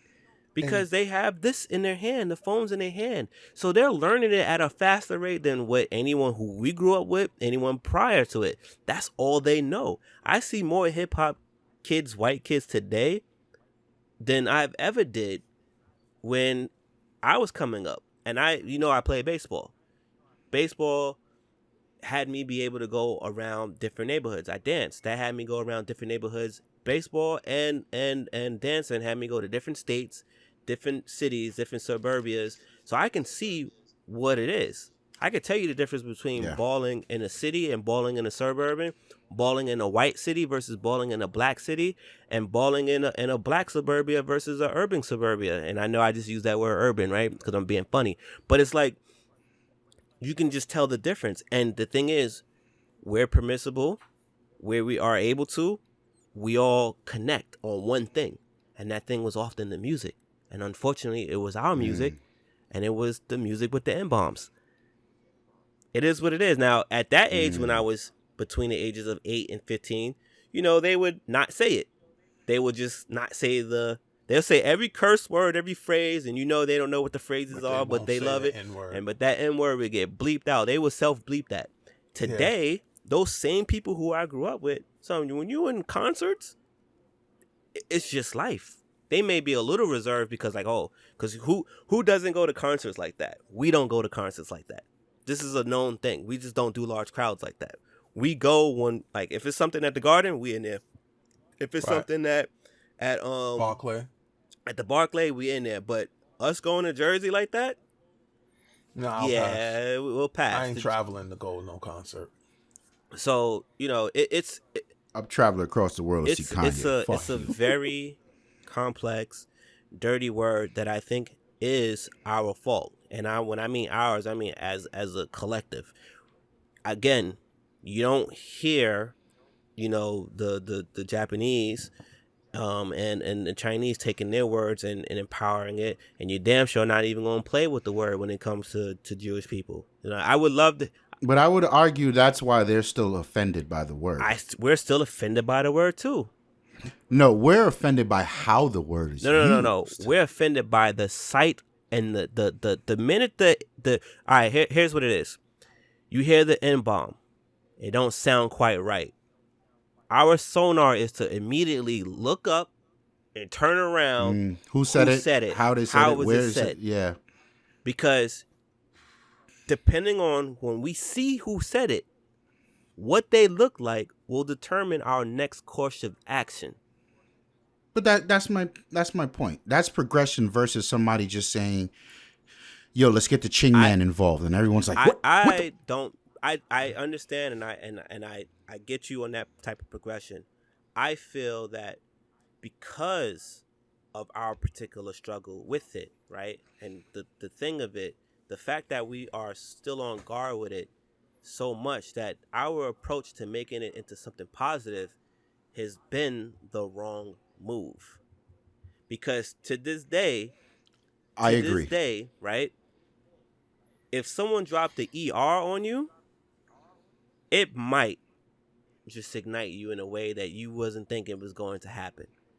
And sure, today's, because that is somehow, some way, those two words are different now. Today, right? And today, that someone can still use the word, and they might not even meant it. This is the other part, right? Because when people fight, they say angry things, right? It's all about how can you get under this other person's skin. Right? Exactly. So people will still lean on the ER, and I think for that particular reason, it may not define who they are as a person, place, entity or whatever, but like when it comes to fighting with words, motherfuckers will say whatever.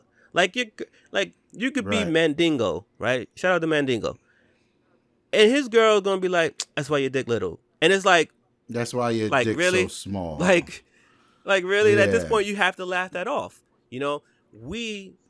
But some motherfuckers would still get offended. Some people would still get offended and be his size. And it's like, our fight should have been that. We shouldn't have created a remix for the word, because the remix word was still being offensive. No, that's our word. You can't say that. We didn't say, "Nah, nigga, that's offensive." No, we said that's our word. You can't say that. So to me, that's not it is a type of progress, but we created another word that we got hostile over. It's the same fight. Yo, don't call I'm not a nigga, like da-da-da. Yo, you can't say the word nigga. Nigga, I can't. Which one can I say? Fam, we telling you right now, you can't say none of them. Well, you made it popular. And it don't even get bleeped on TV. Chappelle, I'm going to turn this over to you. Chappelle said something that I felt was very profound when he had cut some gay jokes or said the word fat. You said you can't say faggot, right? And they called him in and they had all that conversation. And it was like, well, Chappelle, you can't say it because you're not gay. And then he had the epiphany like, but I'm not a nigga, but I can say nigga. And it's like, yeah, we're still having that fight. That conversation. Yeah, very We're very still much so. having that fight where we're still being slighted on. Very much so. And I believe that us powering the word nigga is only keeping this around longer than what it should be. I think you can remove the context behind a word. You can. I think you can remove the context behind a word, and in most cases, the word nigga, we can go back and forth all day, but the word nigger, There is no back and forth with the word nigger. there's no, because you all right. So listen to this. You can hear in a I'm gonna do my impersonation of a terrible redneck. What you doing here, nigger? Mm-hmm. You hear that? Oh, it's time for smoke. There's something that's... But also, in a professional setting, which I've seen, two black people could disagree on the collective at the, because we don't, whenever we see other black people, we feel like we need to band together. And I've seen disagreements among black people, and they go, you know what, Naquan, you're a fucking nigger. Mm-hmm. You get what I mean? Like, yo, you meant harm. Like, there's no way. I've never heard the word nigger used in a not harmful way. ER, I have. Yeah. That's what I wanted to jump in on. I didn't want to stop your thought.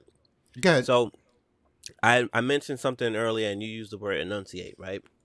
And we've actually have a real live example of this, where a little girl wants to be able to say the word, but because of how she's taught educationally and how to pronounce stuff, she's saying nigga, but in the way that we're using the word nigga, right? And certain people, because she says whatever, not whatever. It's just like when people make fun of us for saying ask, right? We say ask. We say ask. Right. We know the fucking word. It's just how we pronounce it, right? We know the word. We can say ask. It's a dialect that we select. You get what I'm saying? Like, that's just, it just is what it is. And for some people, they talk proper no matter how loose they try to be. Like, who the fuck say down with the homies? Nah, yo, son, we down with the homies. Like, no one go homies. Like, but except for proper speaking people. And if you happen to be a proper speaking white person who's trying to connect and be down, you're gonna say nigger. Like, we've heard these jokes in cinema. Hey, my nigger. You think he meant that in... you think he meant that as, what you doing around here, boy? Like, it's not the same. The context sounded wrong. Because the context sounded wrong, right? But the intent was there. He's just not been brought up to speed on how to say the word nigga. We got to loosen him up. We got to make him open that top button from his collar. Like, it's the same thing. So the phrasing borrows one and the two words. It's like you trying to tell me the difference between a Corona and a petite Corona. My nigga, it's a Corona. You get what I'm saying? Like, I don't care if one is slimmer than the other. You know, like, I don't care. It's a cigar. Yeah. We both want to smoke cigars. Like, I know that. So it's like the way that we gave power to the word is so confusing. No matter how we try to cut it and remix it, it's confusing, and it's not needed. We are the king of fucking like, when it comes to language, pop culture. When it comes to language, fam, we have so many words to use and not have to use the word nigga. And it will still, we've made it so dope that it's like it impacts everything.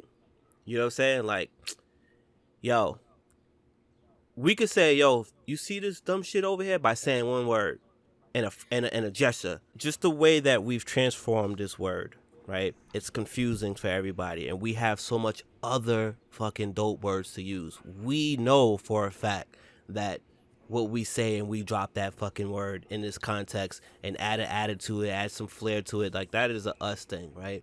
And, just like how the phenomenon, which Ludacris said white women with ass, and now they out here twerking and this, that, and the third, TikTok thoughts, you know what I'm saying? Like, all this thing is happening. You're just seeing these other people catch up, but it's all based on our shit, right?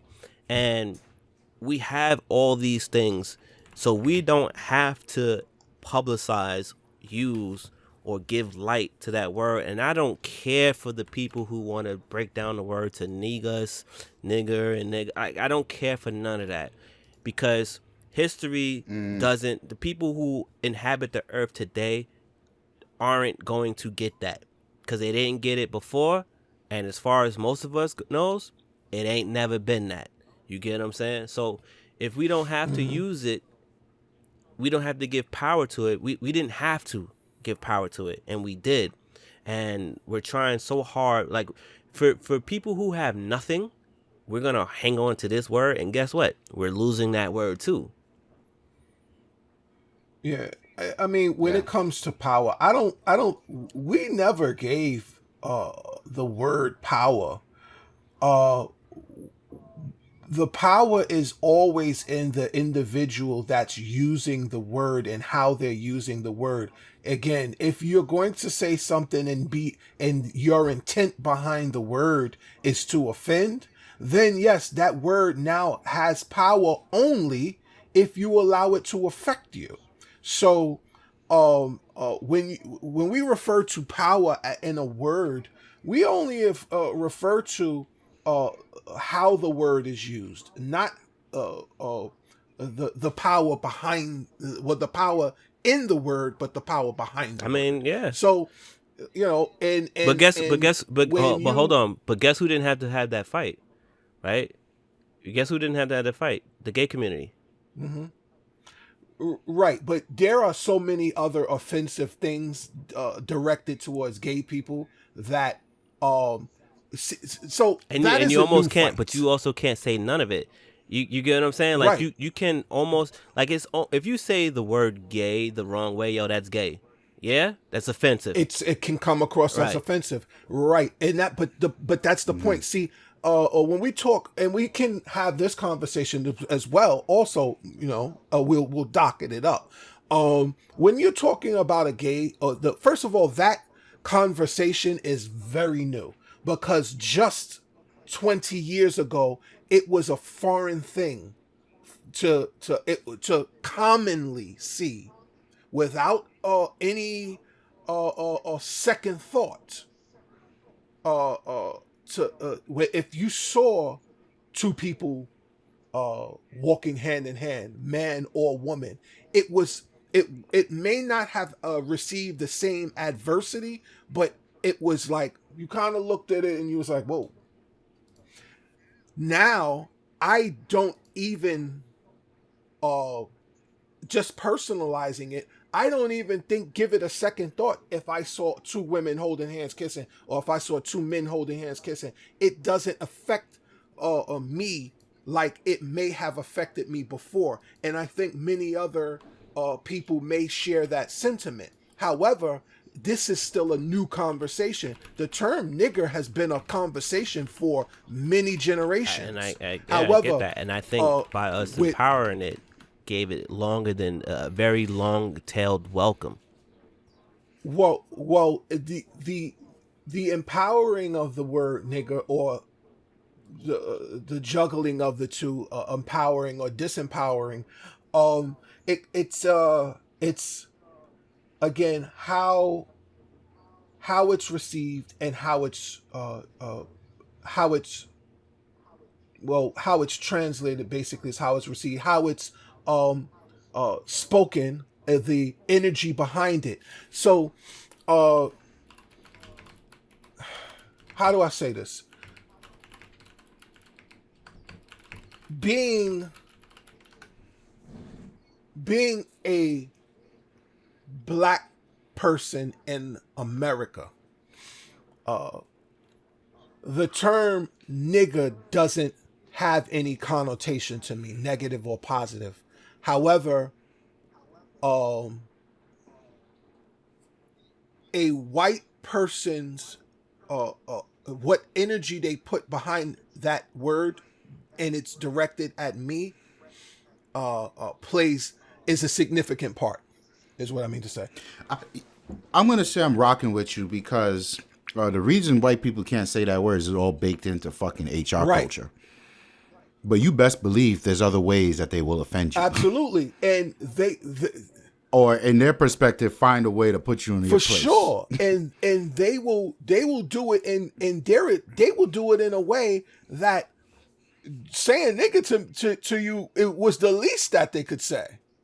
You know what I'm saying? Yeah, because there's repercussions for them saying that word Right. now, but there still isn't repercussions for them attempting to put you in your place. Absolutely. And you know, as far as you know, how hip hop culture, like, you know what? And I'm so tired of using the term culture. I'm so tired. It is. I feel like somebody or me. It's a term of ownership. Culture That's is all it yours. is. Right. But well, that's actually spelled different. But it's whenever we start to place ownership on things, we now start to say who's allowed to or not to. Right, but we didn't start that. We're forced to use ownership because so much has been taken without so much as a nod in our direction. Right. However, Now, before we weren't in a position, everything was taken, and you weren't in a position to ask somebody or force somebody to acknowledge where they got it from. Right? But now we are. so And I don't mind it. I don't mind it. right. Well, for me, when you're talking about, let's say, the ability to put words in stanzas and transcribe them in a manner where they rhyme, and now rhythmically place them in bars, and then subsequently song format. Basically, what am I talking about? The ability to write a rhyme and then create a song around that rhyme. Now, and say, well, I own that. That's not actually true. Because both societies were doing that for many years. Shakespeare spoke rhythmically in rhymes, and how he presented things when he was writing his style of writing. So many others prior to the ability to write a rhyme, to own it, to say this type of whatever is mine. It was done before.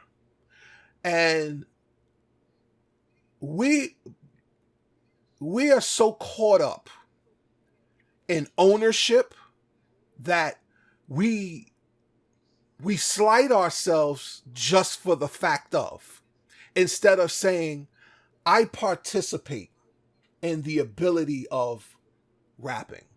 I participate in the ability of wordsmith or spoken word. I participate in the ability of basketball. I participate in the ability of football, baseball.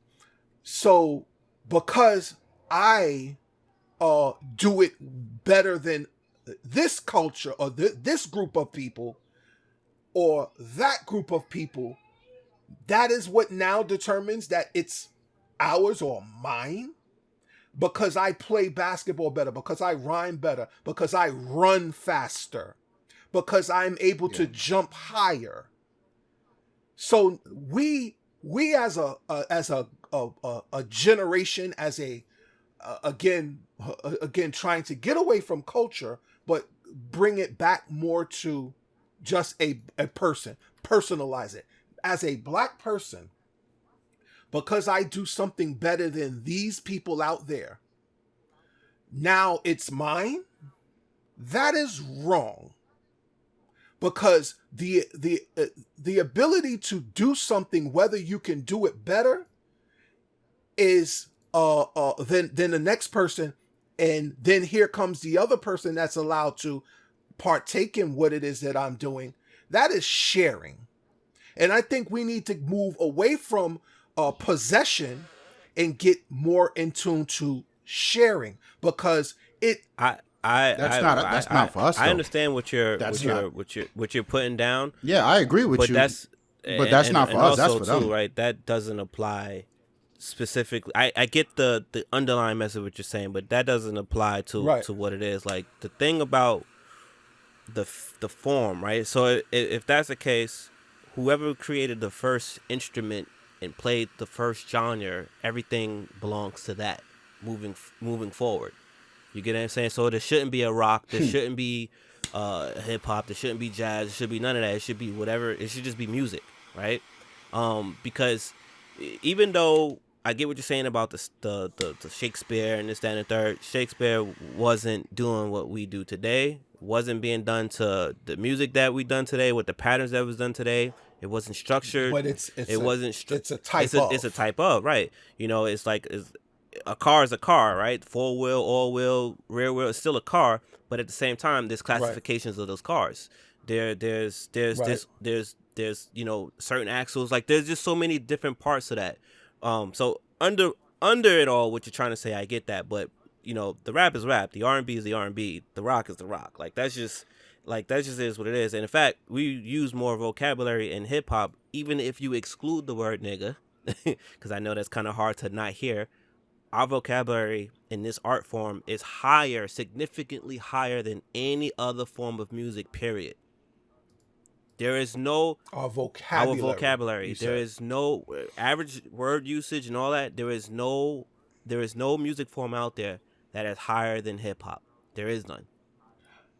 I think I understand what you're saying, but I think I can push that further.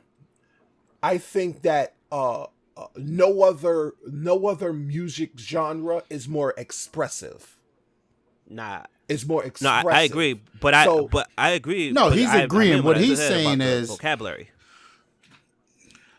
Right. The things that we take away from the expression and incorporate into our everyday language of expressing ourselves is significantly higher from hip hop than any other music genre. Because hip hop is more of a it's a word. It is less about, for some people's takeaway, it's less about beats and drums and more about the takeaway from words and what they mean and how you apply them to your life or your everyday surroundings. When it comes to R&B, we're singing about love, and how much can one person say I love you in a song. All right. When you're talking about spoken word, and now listen, and let's not get it confused. If you tell a person that does spoken word, oh, you just a rapper, they're going to get insulted. Because no, but that's what Snow is saying is, yes, you're correct. However, let's look at the term for, you said R&B, right? What comes out of R&B? Wifey. Yeah. No one was saying wifey before R&B. That was the hip hop influence. You know what I mean? I believe hip hop was the cancer to R&B. That was the hip hop influence on that was on. And then today a phrase that I've seen plastered across all fucking cultures is the word dope. Right. That's hip hop. Yeah. And for me, when I hear the word dope, this shit's dope. But where does that really come from? Referring to something as dope, that means it's money. Yeah. That means money. That shit right there dope is money. Right. That's gonna, you know what I mean? You got from selling dope, you got a lot of money. This is money. This is the. So that shit right there, that's the end rolls to something or this is crack. The better the negative, the positive. This shit is crack. We have this shit is bad butters. habit of doing that. Yeah. Yeah, turning the negative to a positive. Hey, now no. Ahead, I'm good. It's PTSD. what I want to tighten it back. I want to tighten it back to the word Right. nigga. For me, I've done this once or twice. You've looked at why the word nigga or nigger. It's just a fucking word. And you know, sticks and stones may break your bones, but you know how that phrase ends. And you look at why is this word, why was it even invented? Son, nigga or nigger didn't derive from anything. You know, it's like the word fuck. That didn't derive from some word, or I mean, maybe fuck was, I don't know. But it didn't come from some Latin word or some fucking old English word.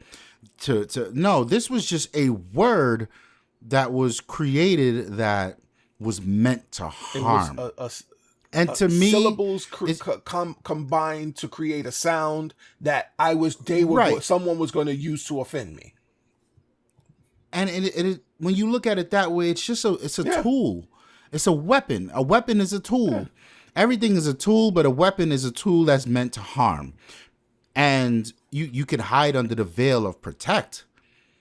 But at the end of the day, how are you protecting? By harming, by turning a threat or neutralizing a threat. You harm them in such a way that they're not a threat. Mm-hmm. And I think the word nigga is very much that. It is. And in today's society, as long as you have things like guns, I was just, you know what I mean? Like as long as America's gonna fight for their right to bear arms, then there's always gonna be, well, I'm gonna fight for my right to use the word nigger to offend. Yeah.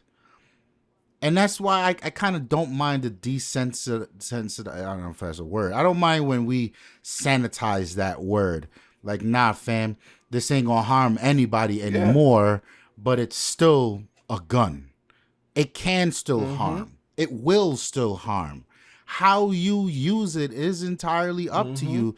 And like, you disagree with a motherfucker on a conference call, you ain't gonna reach under your fucking t-shirt and slap your gat on the fucking table. Depending on what company. Well, then you ain't gonna reach deep down inside of your fucking your racist heritage and call somebody a nigger either. Right.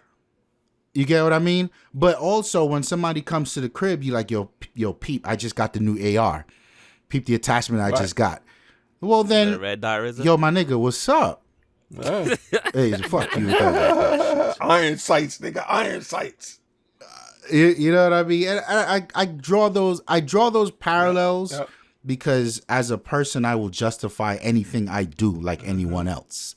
And I want to justify to myself that I'm not indeed using it to harm, but I understand how what I do could harm. Just like, son, I drive a big stinking V8.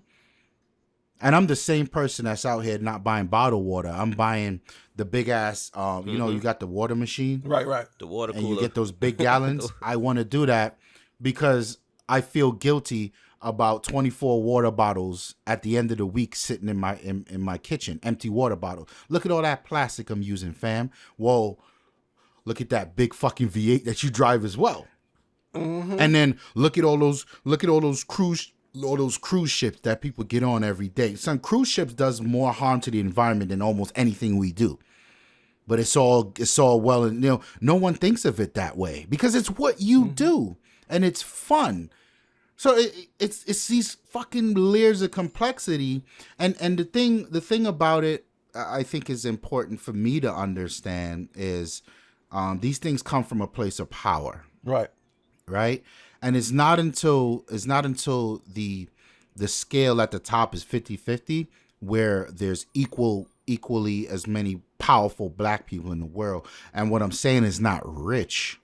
Power doesn't always come down to a monetary value, but power comes down to an influence in government.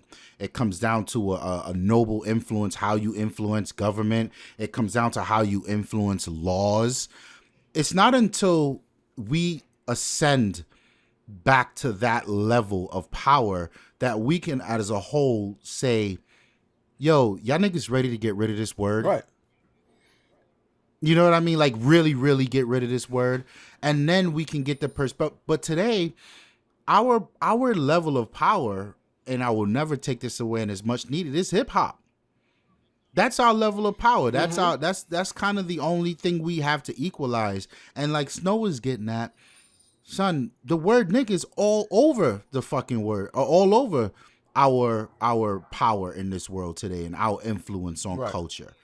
So we still can't. We can have these conversations, but I don't think we can get rid of it yet. Yeah, I don't think we could get rid of it either. I believe that the only thing we can do, and I think this is how the only way to eradicate words like nigger, words like faggot, words like those derogatory, hurtful words is through unification. I am trying not to extend this fucking podcast, so you better stop using this F-bomb, son, because that is a straight trigger word for me, son. You know what's interesting about that word? You'll be offended by the word nigger because you're black. Right. And the only one that'll be offended by that word is a black person. The word faggot, there are white gay people. Black gay people. They are black gay people. There are I understand that's why the how word is everybody not even pool used they today. search to get rid of it. The fact that is yo, son, if you listen to hip hop, it's not useful at all. There's a thing called F-bomb, right? It's a slap in the face to us. You know what? Let me just mute my mic, son, because that's going to be a whole thing, son. Like, listen, I understand, but I mean, now let's be clear. When I was a child, I looked up that word, and I looked up that word too as well. It is funny because it's a metaphoric diss. It's a gathering of twigs, a bundle of sticks, a gathering of sticks, a bundle. It's the same thing. A bundle of sticks, a gathering of twigs, a gathering of what have you is by definition. But that's fucking hilarious. So now, though. It is because when you think about how, how can you bundle? You need a ring to bundle that, right? You need something elastic. Absolutely, you need something to, yeah, yeah. That's funny. That is really funny when you think. So I looked that up in like the 3rd or the 4th grade, fam, and I was just like, I got that joke back then. Right. However, the terminology was defined, was inclusive and defined. The definition before it became derogatory. The term nigga was derogatory before it became defined. That is incredible. That is mind-blowing. Because when you think about that, and now all of a sudden Merriam-Webster has now defined the term nigga and nigger. Yeah. But the derogatory term for a homosexual was defined before it became derogatory. Get the fuck out of here. Let's be real. Also, here. Homosexual was turned into homo. Right, but it's still the term homo is still prevalent and used. It is accurate, in fact. It is homo means one. Sexual obviously means sex or sexual to an attention to the same gender, one. But again, it is how these words are used. I'm gonna need us to get off this, son. I'm like boiling over here, fam.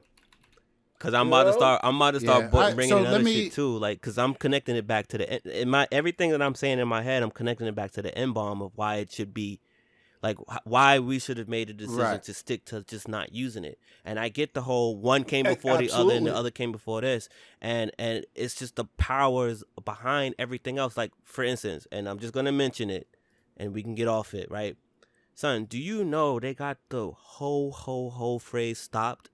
Because that was offensive. What Santa Claus, ho. Like, you can't.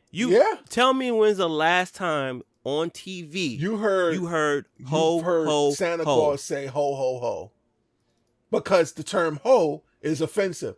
listen, it's what we put our energy Son. into.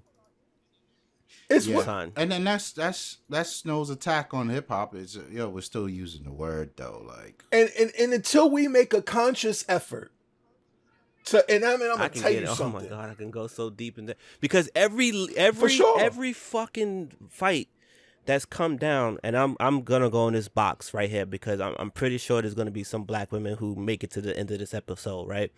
Son, you That's right. fucking black women need to stop aiding these white women with this shit. Every fucking That's another- fight that yep, I've seen, the Yeah. whole the feminism. the shit about everybody gets a fucking trophy, right? The shit Yeah, with it's pod the time. shit with you can't say ho ho ho, right? The shit with it wasn't the homosexuality, right? You're talking about gay rights and everything. Women was at the front of that, right? Because no one ever attacks lesbians in terms of the context that I'm speaking on. You know what I mean? It just doesn't happen. You just don't see it, right? And then the whole shit with the transsexuals, you know who was on the front of that? Son, every time, son, it's a woman that's in front, it's a white woman that's in front of that fucking charge. And they never on our side. They're never on our fucking side. Not for our black women, and damn sure not for us as people, son. And when it does happen, it's only for a little bit, and they don't say too much. Son, it's annoying, fam. Bruh. It's annoying. Listen, I don't the disagree. rabbit hole goes so deep. Like it's crazy. It's crazy. Like to have these sociological groups that like as you said, well, let's say the LGBTQ community, and I hate going down that line, and I even and much respect to anybody listening that is There's LGBTQ no beef there. community. There's no beef there. If they There's probably no heard beef me there. hot and think I got beef with that. There's no beef For with them. sure, I'm just talking about it is not. what existed before that, and all this shit's been corrected in the last 20 years, fam. For sure, bro. But check it again. Like to your point, when you see anybody stand up, first of all, I think it's an organization that's LGBTQ organization that fights for the rights of members of that community. It's a white person, and I'm not saying it should or shouldn't be a white person, but why is it that it is other people that fight for black people before black people fight for black people? That's a problem for me. Also a fair point. That's a problem for me because we only jump in. Yeah. Yeah. So let me ask you guys this question, and I want to set the tone. It's clear where we stand on this, right? For sure. I don't know how I will deal with this when I have kids. So me personally, I curse a lot. Big problem for me too. Yep. Usually, because it's cursing for me is a very pompous way of proclaiming my intellect. So, in professional environments and such, it's kind of like, if you zero in on how I said something and not what I said, then I know you trying to come for me. And it's clear as day, right? I don't mind cursing around kids. That's just me. Other people don't. I'm not saying I'm going to send my kid to school to say, fuck the teacher. But I don't mind. I'm not talking to my kids like, hey, you little fuck. That's not what I'm saying. What I'm saying is if, my wife and I are having a conversation about some shit, man, fuck those motherfuckers over there. And my kid here. So what? Right. Because I solely intend on teaching my kid context and appropriate behavior and what they can and can't do. When you become an adult, you figure it out. I think the word nigga is also considered a curse word. Tell that to yeah, I think I don't know. I won't teach my kids to say the word nigga, just like I won't teach them to say the word fuck. And I'm not gonna say I'm gonna hear my 15-year-old walk around like this nigga here and be like, what did you say? I don't know. However, it's like religion for me. I am the most anti-Jesus Christ motherfucker in the face of the planet Earth. And I'm long of the opinion, don't talk to me about the word nigga as long as black people are willing to say, thank God. Right? Now, I won't push those ideals or perspectives onto my child. However, I think I'll just let them stumble upon it how they are. And if I hear it, yo, come sit down, little nigga. Talk to me. Where you heard this word? How you heard this word? How you feel about this word? Right? You know, I want you to share, opinionate, explain yourself before I add my context to it.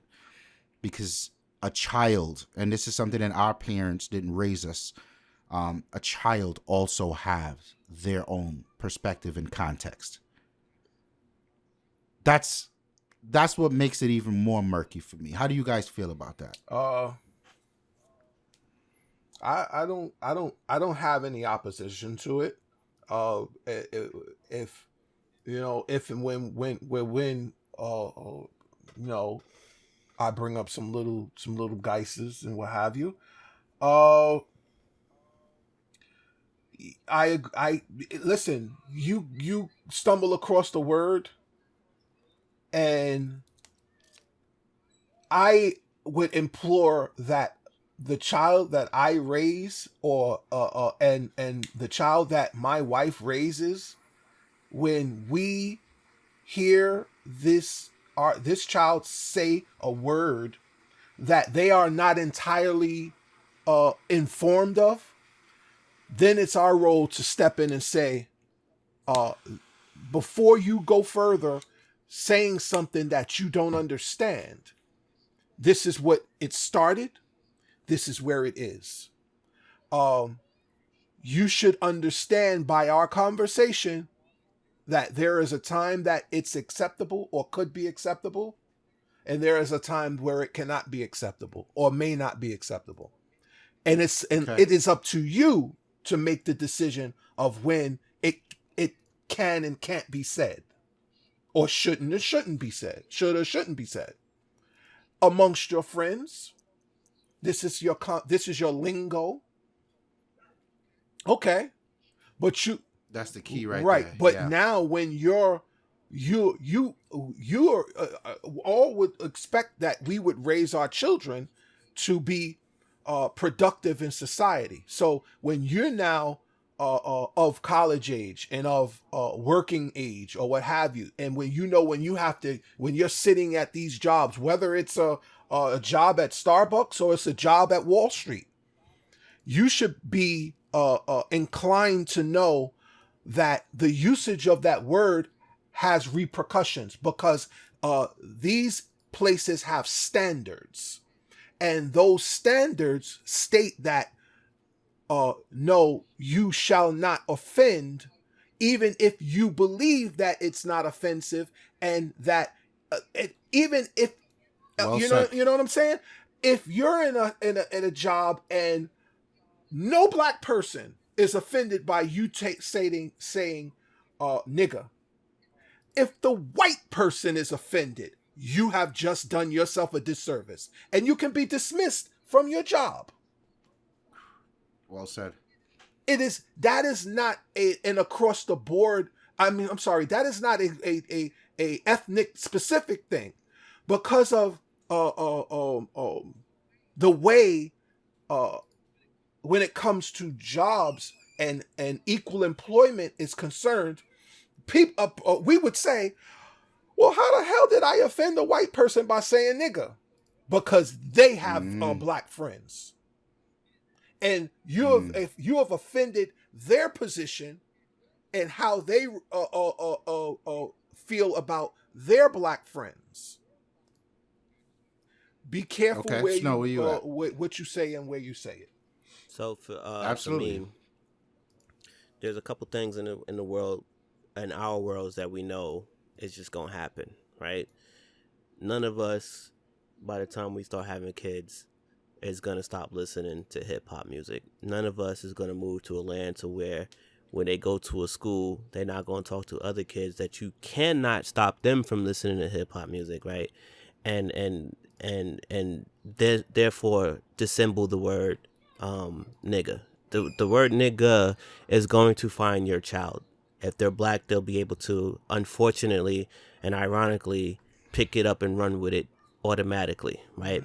The word is so heavily induced into everything today that it's almost impossible for your child to not pick it up. So my thing is about education early, because they're gonna go outside. I remember when I was outside, you heard it all day, but I also remember, you know, my parents, my aunts, my big cousins who old enough to be my aunts and uncles and all that stuff tell me like, yo, don't let me catch you saying that shit. And they hit me with the word. Now, by the time I got to third grade, things was a little different in my life. I'm in the backyard. I wasn't even scared to say the word nigga. I can't even tell you if I was using the word nigga like that in third grade. But what I will say was, I was scared to death to say fuck, bitch, shit. I was scared to death to say that. So what I will do is implement that same type of energy that went to those words for it to be that word. Just to challenge the mind of my young child to be able to be more creative and get around that word and not have it be a stopping point. You get what I'm saying? Also, at the same Okay. time, Yeah. dissembling the power behind the GGER. And I like this to use this as a metaphor. If you've been watching anything with Detroit Pistons, the Bad Boy Pistons, in any form of it, right? All these documentaries that are coming out that talks about them. The main thing was that it took for the Bulls to get past them was what other teams didn't do, which was fight back. You fight back. If you give them a reaction, then you lost. Scottie Pippen got hit mad hard, and it was a very, very, very hard foul. He could have got up, spazzed out, which would have made other team members spazz out, and that could have been an early He walked straight to the right, foul line. and that could have been an early thing. Pippen took his time, got his breather, got up, walked to the foul line, made his shots, kept it moving. At that point, even documentaries of the Bad Boys say, yo, when Pip did that, we knew we were in trouble. So that's how I'm going to try to teach the ER to that. You know what I mean? Because I've seen what it done for my life. I worked for GNC at one point, and I had a customer, because they was having a bad day, hit me with the word. I'm on the clock. I'm still pretty frisky. I'm with the shits for anything until he hit me with that word, because I was just like, all right. You know, and I spoke to him like, you know, all right, now you got that out your system. Is that really how you feel? Like, what's really going on? And later, you know, he ended up becoming a better person. He was in the moment. Now, had I flew off the handle, if he'd have hit me with that about 2-3 years earlier than that, I'm damn sure I probably would have been the one to get arrested at my job behind that. And he would have been okay, you know? So, actually, with that precinct, I doubt they would have arrested me, because I knew the cops in that precinct. But I would have had something done to me in that general vicinity. So to teach my kids, like, hey, this is what it is, and it's super complicated. You're not going to understand it out the gate. And I'm not expecting you to trust me on that. But when you hear your friends say it, listen to how they're saying it, listen to what it means. And if what I'm telling you adds up, then you have to give me some more respect in that regard of, I know what I'm talking about a little bit, and educate them on, you know, this is how life, we're using that word, I'm going to use that to educate them on how things are not black and white. It just isn't. And it's just something that I got to work with. You know, we're going to have to work with it. I won't hide them from it. There's no point. I saw this video 3-4 days ago of a kid rapping some song that some rap song that I don't know, word for word, he's saying it, and of course, you know, it's some gang, boom, boom, shoot 'em up shit. Nigga this, shoot a motherfucker, blah, blah. And he aiming at the camera that's recording him doing the gunshot thing with the attitude, the whole bop and everything. Son, that's what I'm protecting my kid from. Got it. Because Sure. he gonna get the lingo. Got it. He or she is gonna get the lingo. But you will not endure that, because at this point right now, that kid lost until he's found.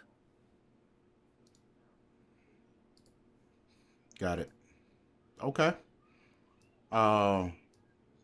Any closing I love y'all niggas. I'm out. additives to the My Tawann? nigga, my niggas.